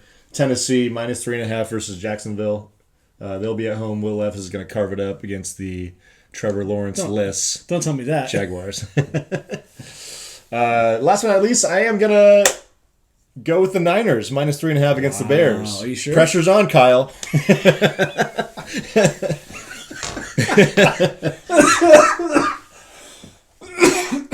As was it Kenny Loggins? Did he say the heat is on? Or am I misquoting? No, it's Glenn Fry. Sorry, Glenn Fry. The heat is on. Glenn Fry. So they're gonna sit on this one, right? Probably take a knee. That sounds a little more respectable than sitting on it. See if Jake Bates has it in him. Master Bates. I think I had Jake Bates earlier this season. Nice. All right, after this, they're going to give him the left hash, which is what Master Bates likes. Okay. After he kicks his field goal, we'll reveal the first edition of NFL Top 6. Okay. You excited? I was doing. I did. You were. I am. I did a little bit of homework. You know. Yeah. It took some definitely some time to break it down, but absolutely. I hope. Actually, man, the projections for my fantasy matchup, I'd be okay if the game ended right here. Because, I mean, I don't want it to give. Oh, yeah, you don't need this going any further. I mean, you want Jordan Love to have some. But I guess I don't need to go any further. Yeah. Because. So what did J Love end up with? 14? He's yeah. projected 13. Yeah, so you bumped up your projection a little bit. Yeah. Montgomery's got what? Like 15? I'll take it. I'll take the Jordan Love. That's not too bad. It's fine. Not too bad. What if he pushes this 35 yards? It's not out of the realm of possibility. All right, Bates. It's close though. It's a close kick. Like this is a gimme in NFL standards. Yeah. Packers can't freeze them, so this is it. Kick is up. It's right down the pipe. Okay. Lions win. 12-1. 12-1. Which they haven't lost since week 2. Yeah, against the Bucks. Yeah. Which for the listeners, this does not affect our top 6 today. Was a huge matchup concerning some teams, obviously in the mix, but yeah, nice win for the Lions. Swept the Packers too. I think that puts them in good position to. They still have the Vikings to contend with, but good position for them going forward to win the division. Yeah. Would you like to go first? Would you like me to go first? I can go first. Okay. Are we going... What do you think? Bottom to top? Let's go bottom to top. Bottom to top. Yeah. Bottom to top. And then once people kind of know where we're at, maybe we go the other way. Absolutely.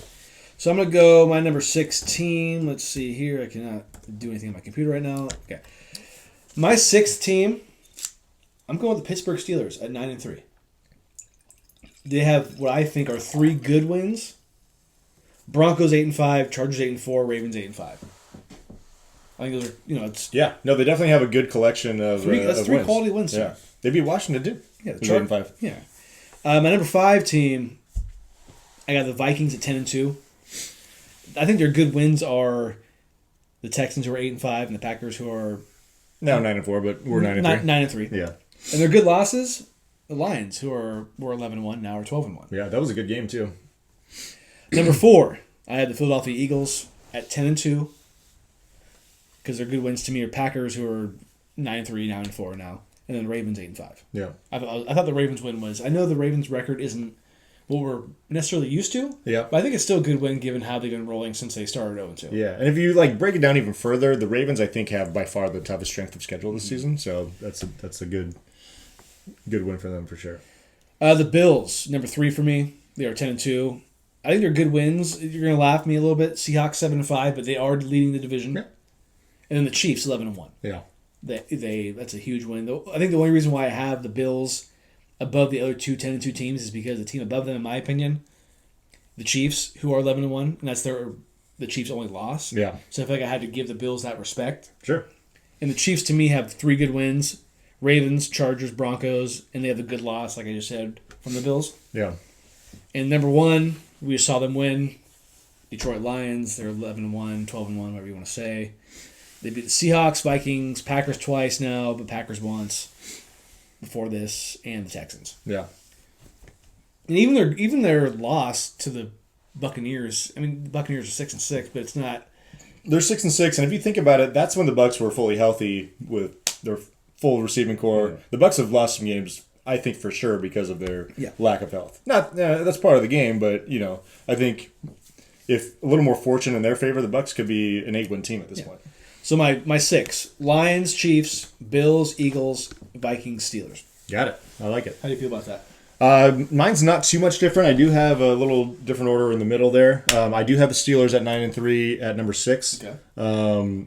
Like you mentioned, they have a really good collection of wins: Chargers, Commanders, Broncos, Ravens.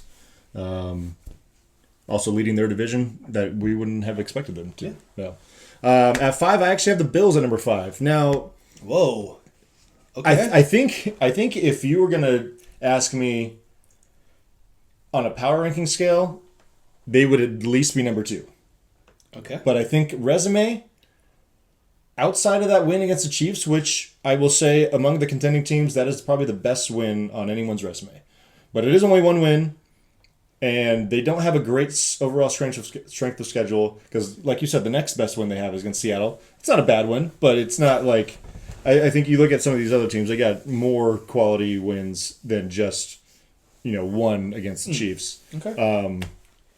Because, the teams I really compared them to was Minnesota and Philly.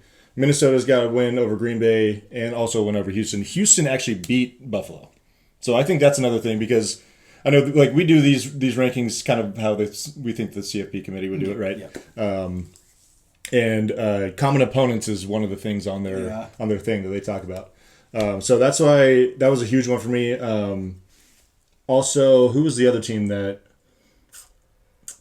Philly beat Baltimore and who the Bills lost to? Who the Bills lost to? That was for me. It was the win against a team that is the 11-win team. I think that's a great win. To me, that was heavy. It's a great win, no question about it. I just think that wasn't enough for me. Okay. Because don't get me wrong, when I was going in this list, I almost had them at number 2.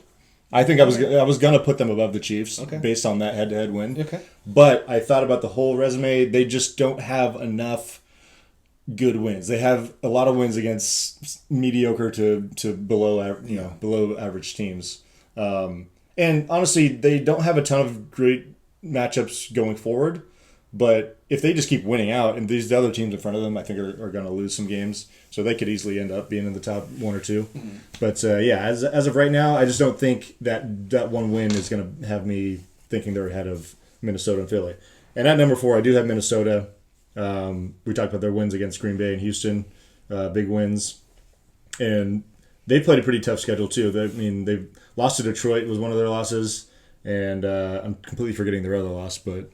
Who's that? Minnesota's second loss. But yeah. I only try to do the good losses. Yeah. Or that look good on paper. Right. Now, Buffalo does play Detroit in a couple weeks. So that's going to be a great game. Yeah, that's gonna be nice. So that'll be a huge factor in the rankings going forward. 3, I got Philly. Philly's got 3 really good wins, in my opinion. 3 good wins: Green Bay, Baltimore, Washington. Okay. And yeah, so I think it was definitely close between all those 3 teams. There's no question about it. Also, one thing Buffalo does have too in their favor is they got a huge point differential. I think second best in the league behind only Detroit. Yes. So I think that's also why I put them at 3 because I think I normally don't do that, but I did look at it and I thought, okay, it's they got the style points for sure. But yeah, like I said, I didn't let that be like those two things be the big factor in putting them higher. It does feel weird because like I said, I was going into this, I was like, I got Buffalo high for sure. Yeah. And then I was looking at it, I was like, maybe they don't really have that much of a resume. So yeah, 3, I got Philly. At number 2, Kansas City.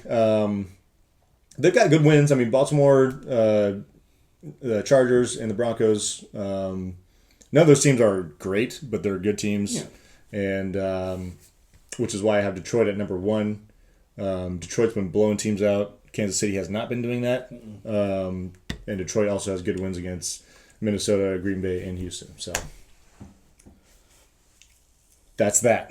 It's good. I love doing this. Top 6 is always fun. Yeah. Because the 6th spot for me, and people might not care about the 6th spot, is between Green Bay and the Steelers. And Green Bay is not their schedule and their wins. They're really not that impressive. Yeah, no, they beat Houston. That's a good win. But other than that, every good team they've played, they've lost to. Yeah. Which is, I mean, they played the Lions. That's Cowboys. Really well That's today. Cowboys coded. Yeah, it kind of is from last year. Honestly. Yeah. So yeah, I would agree that Pittsburgh has done a lot more on paper to deserve their placement in this ranking. Tim Patrick, player of the game. Apparently. And that's the NFL Top 6. We'll be doing this until the end of the regular season. Yes, sir. That was fun. I like this one. Well, I love this, us doing this tonight because, and this wasn't planned.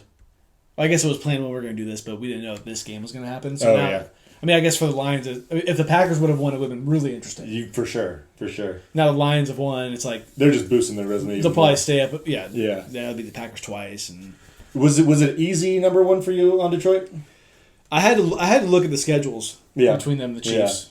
Yeah. I think going in, I was like, I think they're gonna be number 1. I couldn't, off the top of my head, I couldn't remember exactly who they'd beaten other than Minnesota. I knew, but yeah, the fact that because I think the Chiefs have like the 12th best point differential in the league, and then they're by far number 1. Yeah, which that's can't be dismissed in my opinion. So.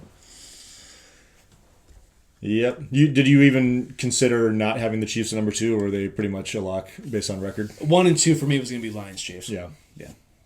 And I know in the past when we've done this, I've always put a lot of stock into record, which I think matters. Yeah, because we're doing this like we think the CFP does. I think they usually put the teams with high wins, less losses up top. Yeah. I mean, if you look at it this year, that's like kind of not the case. Like more than any other year that I've seen, because there's a bunch of 2-loss teams ahead of 1-loss teams. But I mean, they're also working with 12 teams now. That's what's tough. It's a totally different thing. Like if we had to do 12 teams, it'd be hard. It's hard. Yeah. I mean, I have my 12, but there's a whole lot of information that you got to take in. I got 6. Yeah. I could probably give you 7 or 8, but after that, it's like I don't need to do much more than that. I don't think. Is it that time already? It is. Is it? Wow. Last call. Okay. It's time. It's time. Yeah. Let's just do one of these. We're going to take a shot because, why not? Mauro Nonino's back in the house, so we got to rip it. I can't remember. Is this what we shot last week? I can't remember. Because I noticed that there's some taken out of the bottle, and I don't remember opening it for any other reason. Did we take shots last week? I feel like we did. Did we? Am I tripping? Was it the artichoke stuff? We've been shooting that a lot lately. Yeah, it might have been the artichoke stuff. Might as well open one of these, too. Do it. This is a nice Pilsner. It's a great beer. It's a great beer. The STS... What's the STS stand for? Do we know? It's a good question. I have no idea. We should know. Russian River Brewing Company. Couldn't tell you. Yeah. I wish I knew. Anyhow. Yeah, whatever. What you got for last call? Tastes good. I'm going to save mine for after yours. Okay. Blake Snell to the Dodgers, 5 years, $182 million. This was... That is a good beer. My God. Sorry. It's a really good Pilsner. It's a great Pilsner. It's a really, really good Pilsner. It's got a little, hoppy ale It's a flavor really to great it. bite to it when you first drink it. It's really good. Blake Snell, he did his best Kevin Durant impersonation. I mean, okay, he went and got his money, whatever. He lives in L.A. for the next 5 years? You said 6 years. Yeah. It's not a bad place to live. He's gonna have a fat house. Taxes are gonna take half of that though, so have fun with that. You know what's funny is that I felt like he had front runner vibes, and obviously this is a front runner signing, Of course. but he was interviewed on MLB Network the other day, and I watched it, and he said the biggest reason he signed was because of how good the team was, which can you really blame a player for that? No, especially since he's getting a lot of money, and they expect him to be a part of their collection of talent. But it's like I almost respect him for saying that because it's not something that I feel like you hear a lot from people that sign with teams that had just won a championship or that are really, really good. yes, he was definitely being real when he said it, which I agree. I respect that, but also Being a Giants fan, save it, asshole. yeah, get the fuck out of here. Yeah. Can you imagine being a Giants fan with a snail jersey? I mean, what do you do with it? You probably Oh, it's going straight into the fucking fire pit. Are you kidding me? what the Giants need to do is offer up one of those. If you have a snail jersey, trade it in. For something else. That would be cool. I mean, I don't know if he was that big of a player to have that much of a following with jerseys, Right. He definitely sold some. but Yeah. I could have saw rocking a snail jersey is Garrett. He seemed like he'd be a snail guy. Snell. Or Sal. He loves Zilla. He did love Zilla. He doesn't anymore. It just sucks because how can the Dodgers? I feel like I say this monthly. How can they keep getting away with this? It's how? It's pretty wild. I mean, I don't care that much, but I hope he sucks dick. I really do. I'm sorry. Not PG, PC. Knowing our luck, he's gonna pitch 200 innings this year.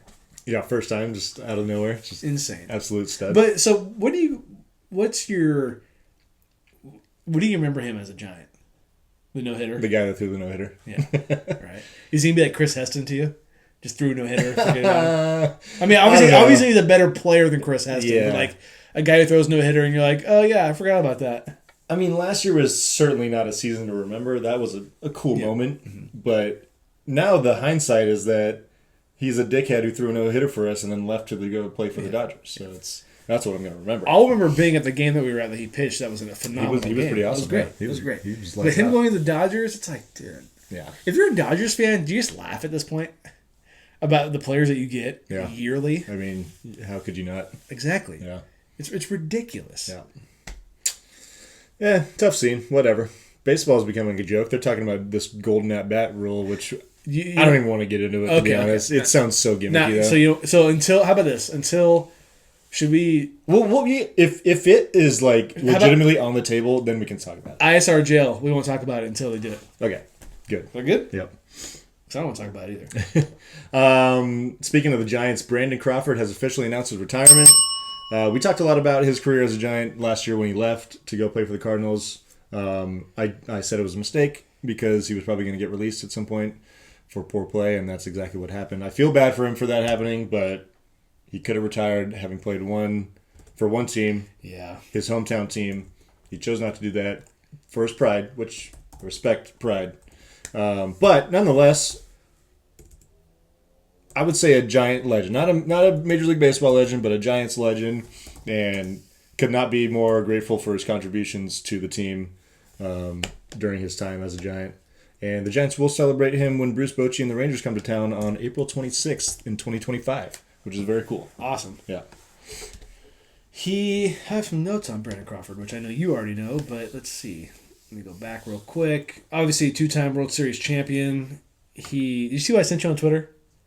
He was on KMBR, and they were talking about how his the 2014 the throw that didn't happen. He said, "I wish," or he's like, "I wish he would have went home." I think everyone wants. That's like one of the biggest what ifs in baseball history because it was Gordon. What's his first name? Alex Gordon. Alex Gordon, catcher? No, outfielder. Left fielder. Yeah, he wasn't quick. Not a great runner, but obviously you're an outfielder. So Brandon Crawford was also not anywhere near the diamond. He was a good.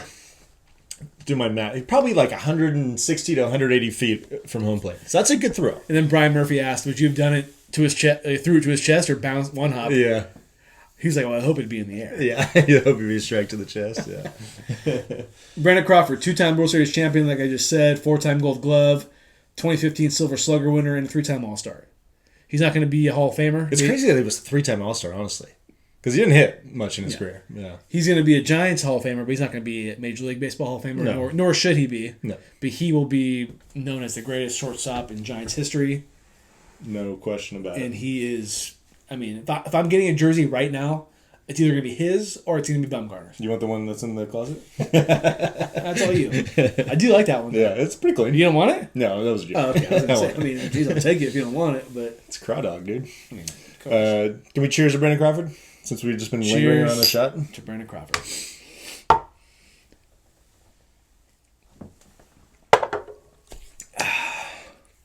that's good. That's good. Very good. I am now thinking that's what we had last week, but... Oh, Jesus. You think it is? I think it is, yeah. Okay. I mean, it was open. I don't remember using it for anything else. Unless my dad was sipping on it last weekend. Nah, he wouldn't. Yeah. My last bit of Bay Area news, Macklin Celebrini, Sharks rookie phenom, named NHL Rookie of the Month for November, and also named first star of the league for the last week of November. So awesome. Yeah. We're going to mention it next week. We're going to a Sharks game next Saturday. That's right. Saturday. They did get absolutely... It's okay. Positively destroyed by the Tampa Bay Lightning. They were a little too, too much of a good run. Yeah. I mean, they beat Washington, Washington's been fucking killing it this year. That was a big win. But yeah, today was pretty brutal. Let's see if I can find a score. ESPN just doesn't want to help me out here. Yeah. 8-1 was the final. Would you believe that was, I think, our first... I put something in ISR jail for the first time. Yeah. Addition to jail for the first time since February 15th of 2023. Shit. Unless I deleted an old one, but it's very possible. But yeah, that's a good run. What's in? Obviously, we're safe. Oh, should I say what's in? Safe zone. Okay. Yeah. So it's the 200th episode. Safe zone. The first one is Antonio Brown is done until he makes a Hall of Famer and does charitable things. Definitely hasn't improved his stock on that. Not at all. He wants to come play for the Steelers, though. Yeah. Oh, okay. So Giant City Connect hats, but that said died in jail, so I can probably delete that one, right? Yeah. Okay. So because the Giants obviously don't have it anymore. Tired of talking about Gronk coming out of retirement unless he actually comes out of retirement. That was 2 years ago because that was Danny's. I think we can remove that because it's clear he's done. He's done. Yeah. And then this one right here, we've flirted with it. Not allowed to talk about the structure of the CFP because we would go about it. Well, I think that one's fine because it's changed now. Because it was we were talking about it pre making it official, right? Yeah, that's fair. Yeah, so now we can't not talk about it because it's relevant news. So after that one, before the one that we just did, no premature GOAT debates. I like that one. That's one of our better ones in jail. Yeah. And I don't know if we violated it or not, but I feel like it could be an easy one to forget about. Because you could talk about Mahomes. I mean, it's a premature GOAT debate. It is premature. And I think that's why we had to stop it, because we probably brought that up too much. Probably. Yeah. So now we only have 3. Antonio Brown, premature GOAT debates, and the golden at bat rule. All right. So keep tabs at home. Let us know if we fucked up. ISR jail forgotten, but we brought it back. Yeah. We had to for the 200th episode. Forgotten, but still alive. Exactly. What else do you got? Is that it? You done? I think that's it. You sure? Did you hear about Bill Belichick getting an interview for the North Carolina I just saw that job? Today. Kind of interesting. That's crazy. I don't see it. I don't see it at all. At all. Him being a college? Why would he do that? It just doesn't feel like him. What's his alma mater? It's definitely not UNC. Where the fuck did he go? Did he go to like Army or Navy or something like that? I was thinking that, but it might have been something weird like Purdue or Vanderbilt or something like that. Yeah, that's a good call. But what's going to be your guess? I'm going to look it up right now. I'll go Navy. What's your guess? Did you already see it? No. I'm going to go Vanderbilt.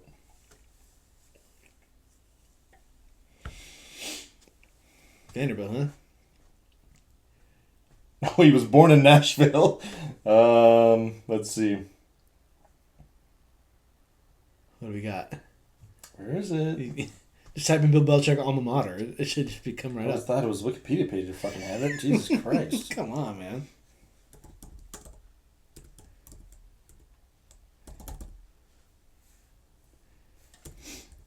Wesleyan. Oh. Lame. Way off. I like the fact that he's from Nashville. I love that because that's where Vanderbilt is. Wesleyan? Okay. I would never guess that. No. In a million guesses. That is Annapolis, Maryland. Okay. Lame. He's 72. He's not. So he like try to get the job? Is that what the deal is? I think there was there's some kind of interview, I guess, or inquiry. I don't know. Wow. Not a ton of details that I've seen or heard, but I saw that was out and about. Oot and a boot. Oot and a boot. So, time to get a little bit sappy, but first, Spotify Wrapped came out, as you know, or as Spotify users know. Yeah. ISR, for our year, we had 10% follower growth, which, hey, I'll take that. I'll take any kind of growth. You know what I mean? Yeah, I think we'll take most growth. Yeah, exactly. I think what you sent me is our United States is our obvious most listened. It's really annoying because I was able to watch our, whatever you want to call it, and then I can't find it anymore. Oh, really? Yeah, I can't, because you can watch your Spotify Wrapped thing as many times as you want, like on your Just Music account. Yeah, of course. But I for whatever reason. That's weird. Yeah. Anyways. And we also have an average rating of 5. We don't have a lot of ratings of 5, but we appreciate that. Thank you. 5 out of 5. If you're on Spotify, just send us a 5. Actually, give us a 4 so we have something to build. I don't dislike that idea. I don't want just 5s. Give us a 4 every time. Actually, you know what? Everyone give us a 5. Sal, go give us a 4. Yeah. So we know it's one person. Yeah, exactly. Yes. So we can be 4.9 forever. I like that.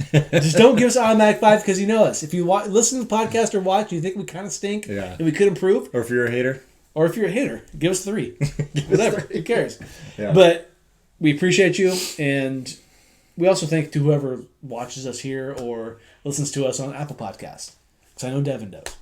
And I think Sal does too. Sal either does it through Apple. Yeah, he does it through Apple. Because I think he used to do it through the Anchor FM app, which is now Spotify for creators. Okay. It's changed like 14 times since we started this podcast.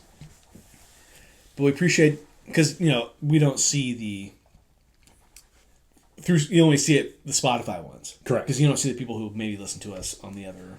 Yeah, I think I can see it on the app, like if people are listening on a different... But yeah, regardless. Doesn't matter. Yeah. So, this is the 200th episode. I have to say that I think I'm most proud that we have just kept it going for as long as it has. Yeah. It's been fun. We've said it many times. We don't have a large following, nor do we really try to branch out to be bigger. We have aspirations of being bigger. It would be really cool to do this on a bigger stage. It really I don't think there's any question about that. But I'm proud of us because 200, any kind of like century mark is a big deal. Yeah, I think. Yeah. I don't remember us doing the 100th episode. I remember doing the first episode. Yeah. I don't remember doing the 100th, but I remember doing episodes, but like the first one I remember for sure. I can't remember what we did for 100. I know we did something. Of course. Yeah. I know we did something. We had a podcast. Yeah. I'm not trying to like slow your roll, but going back to some favorite episodes, actually the last one we did at Dover was cool. Like it was just there was some like not nostalgic, but like we're gonna like this was the place that like the podcast was kind of built, and for us to have a last one there, that was pretty. Yeah. Like it reminded me of. I can't remember. We did it in the garage. It was the two of us. We did it in the garage. We had Garrett's beer pong table in front of us. It was the only time we ever did it like that. Oh yeah, and the dartboard was behind us. Dartboard was behind us. Yeah. It was a very janky setup. I remember that. Yes, okay. Because all the furniture had been moved out of the house. Yes, yeah. And it was probably episode like 1 something, give or take. Yeah. But yeah, that was a good one. That was a fun one. It was a kind of a goodbye sort of episode in a way. Because the podcast was built at It was. on Dover Street in Absolutely. California. The idea was sprouted at Rubicon. It was. And we actually had Matt Finch. I'll say his name a couple times in this segment, whatever. Yeah. But he actually did record us talking. He did. Because he liked the idea of us doing that. Right. And then I think you were actually at Rubicon had the idea of you guys should do a podcast. Like, it's hard for me to believe, it feels like we've done this for so long that we did an episode at Rubicon, but we obviously never did. No. Yeah. It is wild. I mean, there was a lot of weird things that happened that led to the actual start of this podcast because obviously, there was that situation in Rubicon, and then we all moved to Dover. Then COVID hits. A lot of shit changed. We started this podcast when sports stopped. Literally, there was no sports. Baseball was about to come back. I think we knew that when we started the podcast. Yeah. But there was just a halt in pretty much all of humanity, in a way. Well, that makes me think I would love to listen back to the first 5 episodes, because what the hell did we talk about? I mean, I remember talking about Kobe Bryant book that you have. Yeah. In that first episode. Yeah. For sure. But what kind of balls do we have to start a sports podcast when the world stopped? Yeah, there was really no because a lot the podcast now and for a long time has been based on current event things. We sometimes tangent to debates on random shit. Yeah, but yeah, it's been built on what's going on in the sports world, but at the time there was literally nothing. No. We did freelance it. I think for a good bit. And then it came back, and then it is what it is now. It is, yeah, in a sense. Yeah.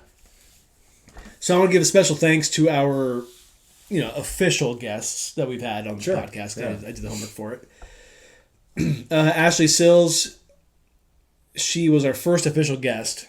She's a part of the Core Four. Yep. She was the host for a good in the early days, 10 to 15 episodes, give or take, right? And it was, she made it so easy on us that when she left, I remember having conversations of what, how are we going to start it off? Yeah. And I remember Brett being one of the people that said oh, you guys can do it. I like listening to you two anyways. Yeah. Which I think when I heard him say that, I felt pretty good about it. I was like, okay, I think you could be the host, because Ashley was so good, and I think now we've gotten used to it. I think she was just a great change of pace from our voices being the only ones. Yeah.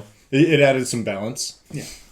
So I always respect her because she did it more times than she probably wanted to. Yeah. But I'm sure she enjoyed it, and we all had fun doing it. Yeah. But she was just such. She was also part of the, small group of people that were you should do it. You should do a podcast before we eventually decided to do it. Yeah. She pushed us to say, yo, you guys talk about sports jackasses all day long. Why don't you just fucking do it on air and see what happens? Yeah, exactly. So I appreciate her for that. Yeah. Separately. Also, I want to thank Matt Finch. I know him and I have had our differences, and we're not in contact with him at all anymore. Yeah. But early in the podcast, he was on. He's an actual guest on the show 4 times. Yeah. And he wanted to be something more than he actually was. It just didn't work out. It didn't work out. But I think without him, you can't say the history of this podcast without Matt. He's definitely part of it. He was part of, the hot dog eating contest. That's right. He was. He was a part of, and he was the winner. He was, the mini weenies. Yeah, he was the wiener. He also, like we already mentioned, he was a big part of encouraging the start of this whole thing. Yeah, he was. Yeah. So, yes, definitely a tip of the cap for him. Yeah. Zoe, you still owe. But it was really nice to get you on the podcast. I would love to have Zoe back on. She was also with us. She was also with us one of the times we were going to bars and kind of talking, doing Instagram thing. Did she do one with us? Oh, that's right. At Trade. That's right. Yeah. So that's right. Zoe, we love you. I don't know if you listen as much anymore, but I know you've been an avid listener. We really appreciate you for that. Yeah. Scott Erickson, early episode again in the garage, like I mentioned earlier. I totally forgot about Scott. Yeah. Yeah, he. I mean, it's funny because we don't. Scott's not here anymore. He doesn't live here anymore. Yeah. And he. It's just, I think the fact that it's kind of like Nick, like the fact that he was able to come here. It was just one of those. It just happened to happen. Yeah, and it worked out well. Yeah. Yeah. Love Scott. Of course, Sal, our guest who's been on here the most, 6 times. Is it 6? Yeah. 6 times. I was gonna say 7, but 6 sounds right. Yeah. Appreciate you the most. He is by far one of our biggest supporters. He reposts us. He appreciates us. And he spreads our word. To, he spreads the word to people that we don't associate with. Excuse me, but yeah. And also, I think it's fair to say that this podcast has. I've known Sal since like the 6th grade. Yeah. And there was kind of not a falling out, but we just didn't talk because he went to Vintage, I went to Napa High. And then I feel like once this podcast started, I guess we were friends after high school and all that, but we weren't really close. But right. I feel like after this podcast started, he started following, started telling people about it, and it's been really nice to be able to rekindle our friendship because we got along then, we get along now. Although he's a Niner fan, which is why I love him. Yeah, I love him for it too because he's been a Niner fan I know it's been since day one. Yeah, since day one, but for sure as long since I've known him. And yeah. Sal, we really appreciate you for 100% your support and your love, and for telling people about us because, it's really nice. It's really nice. Danny Del Zampo. I mean, we talked about him earlier. Another big time guest 5 times. Yeah, he's right behind Sal. So Danny, we need you 2 more times. He's also hosted us for at least 2, if not 3 episodes.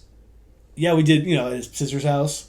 Was that only once or was that twice? I think it was only once. I think it was once, but we switched locations. We had to switch. Okay, yeah. And then obviously in Tahoe. In Tahoe, yes. Yeah. Love you to death. I wish it could work that we could all do this weekly. Together. I'd love to have Danny on. Because I really would love Danny on here more often. Yeah. No, Danny. But I think that's why it makes it so nice that he's on here when he is, very occasionally. Yeah. But it makes it. Makes it that sweet, much more special. Yeah. Devin, 4-timer. Is he 4-timer? 4-timer. How many times official guests? 4 times as official guest. Really? Yeah. I didn't know it was that many. I looked it up on Spotify. Yeah. I mean, I guess I put in all that information, so I should know. Well, no, it's kind of easy to figure it out. Yeah. I mean, she's probably been I think was she a peanut gallery anytime? I think she has. Yeah. Maybe not. Maybe I've always put her on as official. I don't know. She's always been our Olympic person. Yep. Or at least twice.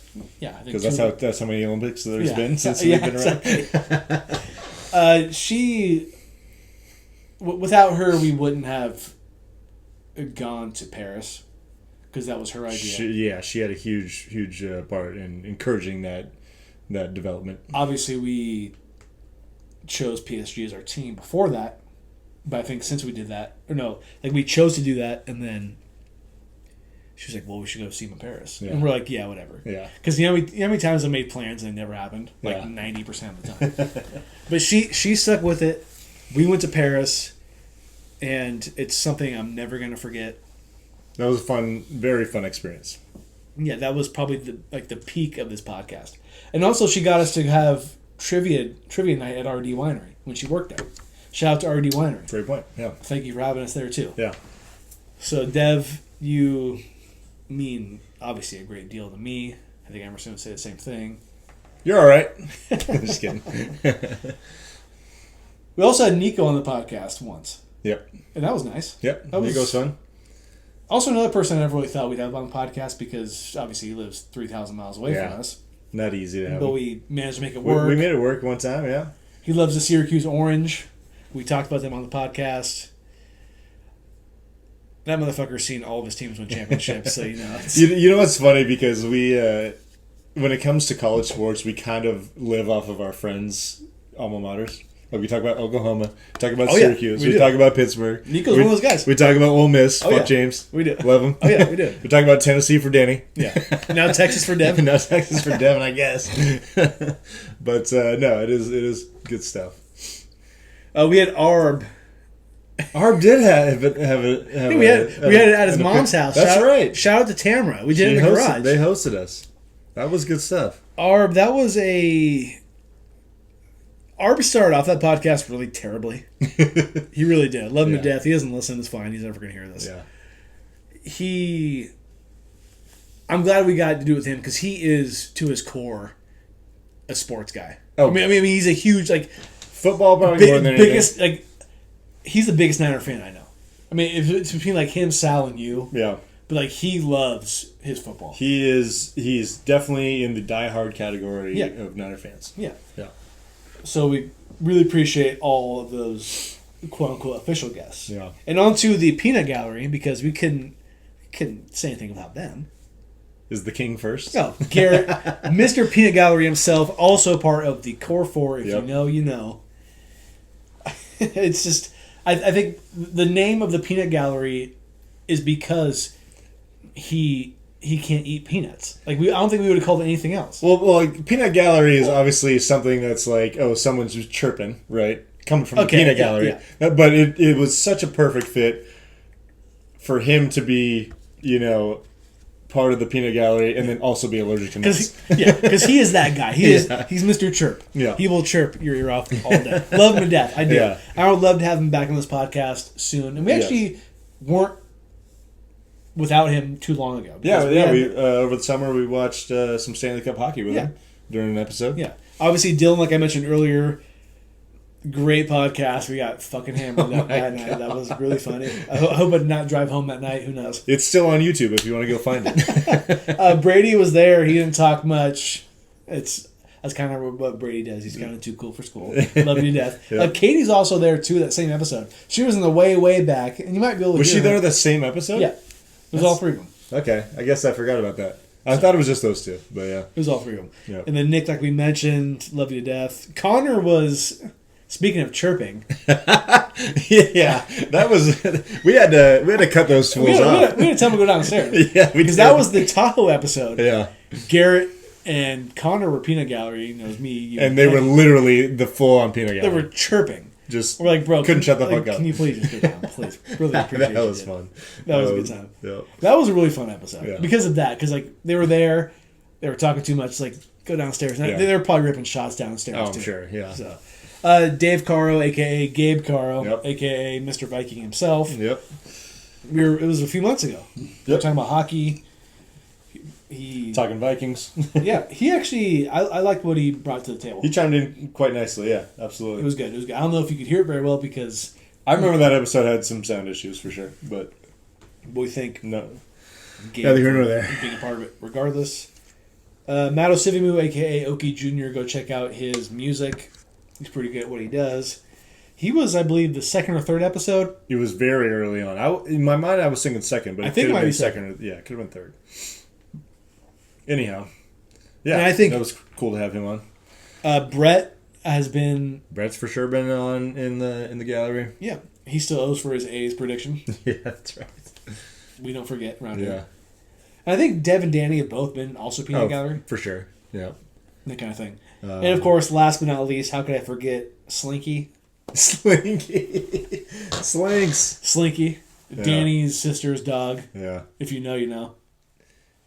If we've forgotten anybody, I feel really bad. But I don't think. I think we nailed it. I really try my best to remember everybody. Yeah. I do want to give some other shout outs. We mentioned R&D as some locations. We've done some events. We did Q&A. Obviously, we talked about trade already, but we did a Q&A live thing at Palisades for a portion. Yeah. Well, and also Trade and Palisades didn't know we were doing this. But no, it wasn't set up. But one that was set up was Easy, my barber. We did it at his shop. This was a long time ago now, but that was really cool that he let us do that. And very fun stuff. Really glad you mentioned that because that is one that I thought about and then I had forgotten about. So I'm glad that you mentioned that. Yeah. So yeah, and he's definitely a supporter. So really cool that he let us do that. That was a cool episode because it was his barbershop at the time wasn't big, but it was just us by ourselves and we. Because it was it was you open the door and it was like a hair salon. Well, it was connected to No, well, there was a hair salon in there, and then there was the tanning salon That's as well. right. Yeah, that's I right. totally forget the name of it. It's like right behind the 7-Eleven on Main Street. Main Street, yeah. He actually Easy has his own shop now. Shout out on 3rd Street, right by the train tracks, kind of around the corner from like Loose Caboose. So yeah, go check him out. He's got his own shop now. We're also due for other guests. You know, Gino's been somebody that we've meant to get on for a long time. And I think there's, I'd love to have Jason on. I know it's tough because Jason needs to get on for sure. Yeah. And shout out to our loyal listeners. I know Jason's one of them. I know who, or someone that Jason knows who's won our pool. Oh, was it Michael? Is his name? If I'm not mistaken. Michael, something like really that. Bad that we're not doing this I right. really apologize for blowing that, but yeah. We really appreciate everybody who's Edwin listened. too, who asked a question. Yes, earlier. Edwin. Yes. Yeah. So yeah, very cool stuff. Thank you all, and Menace. Mike Menace, Ennis, yeah. Nico's buddy, Mike Ennis. Yeah. Honestly, I follow him on Instagram, but when I see his face, I'm like, it's Menace. Yeah. And Marty, who asked a question today. Thank you so much for. We have a really good following. We really appreciate it. Yep. But last thing I want to say is the person I appreciate the most is the man to my right. Without you, like seriously, I've said this before. You do all the dirty work of this podcast. You post everything. I do 10%, if that. You do 90. Don't say that. Without this podcast would not be happening if you weren't here.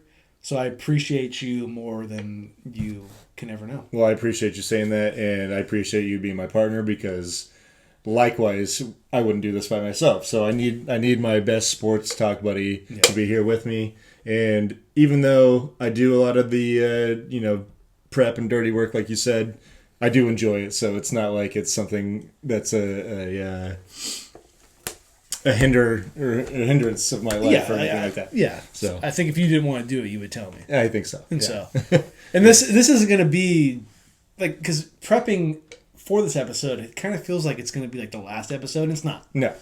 It's just it's a good look back at what we've accomplished and what we've done so far. We hope we can make it to 300. It would be another 2 years. Yep. So yeah, we'll see. We're just going to take it, episode by episode and. Let's shoot for 250 first. 250 first. 250 is a good quarter of a millennium.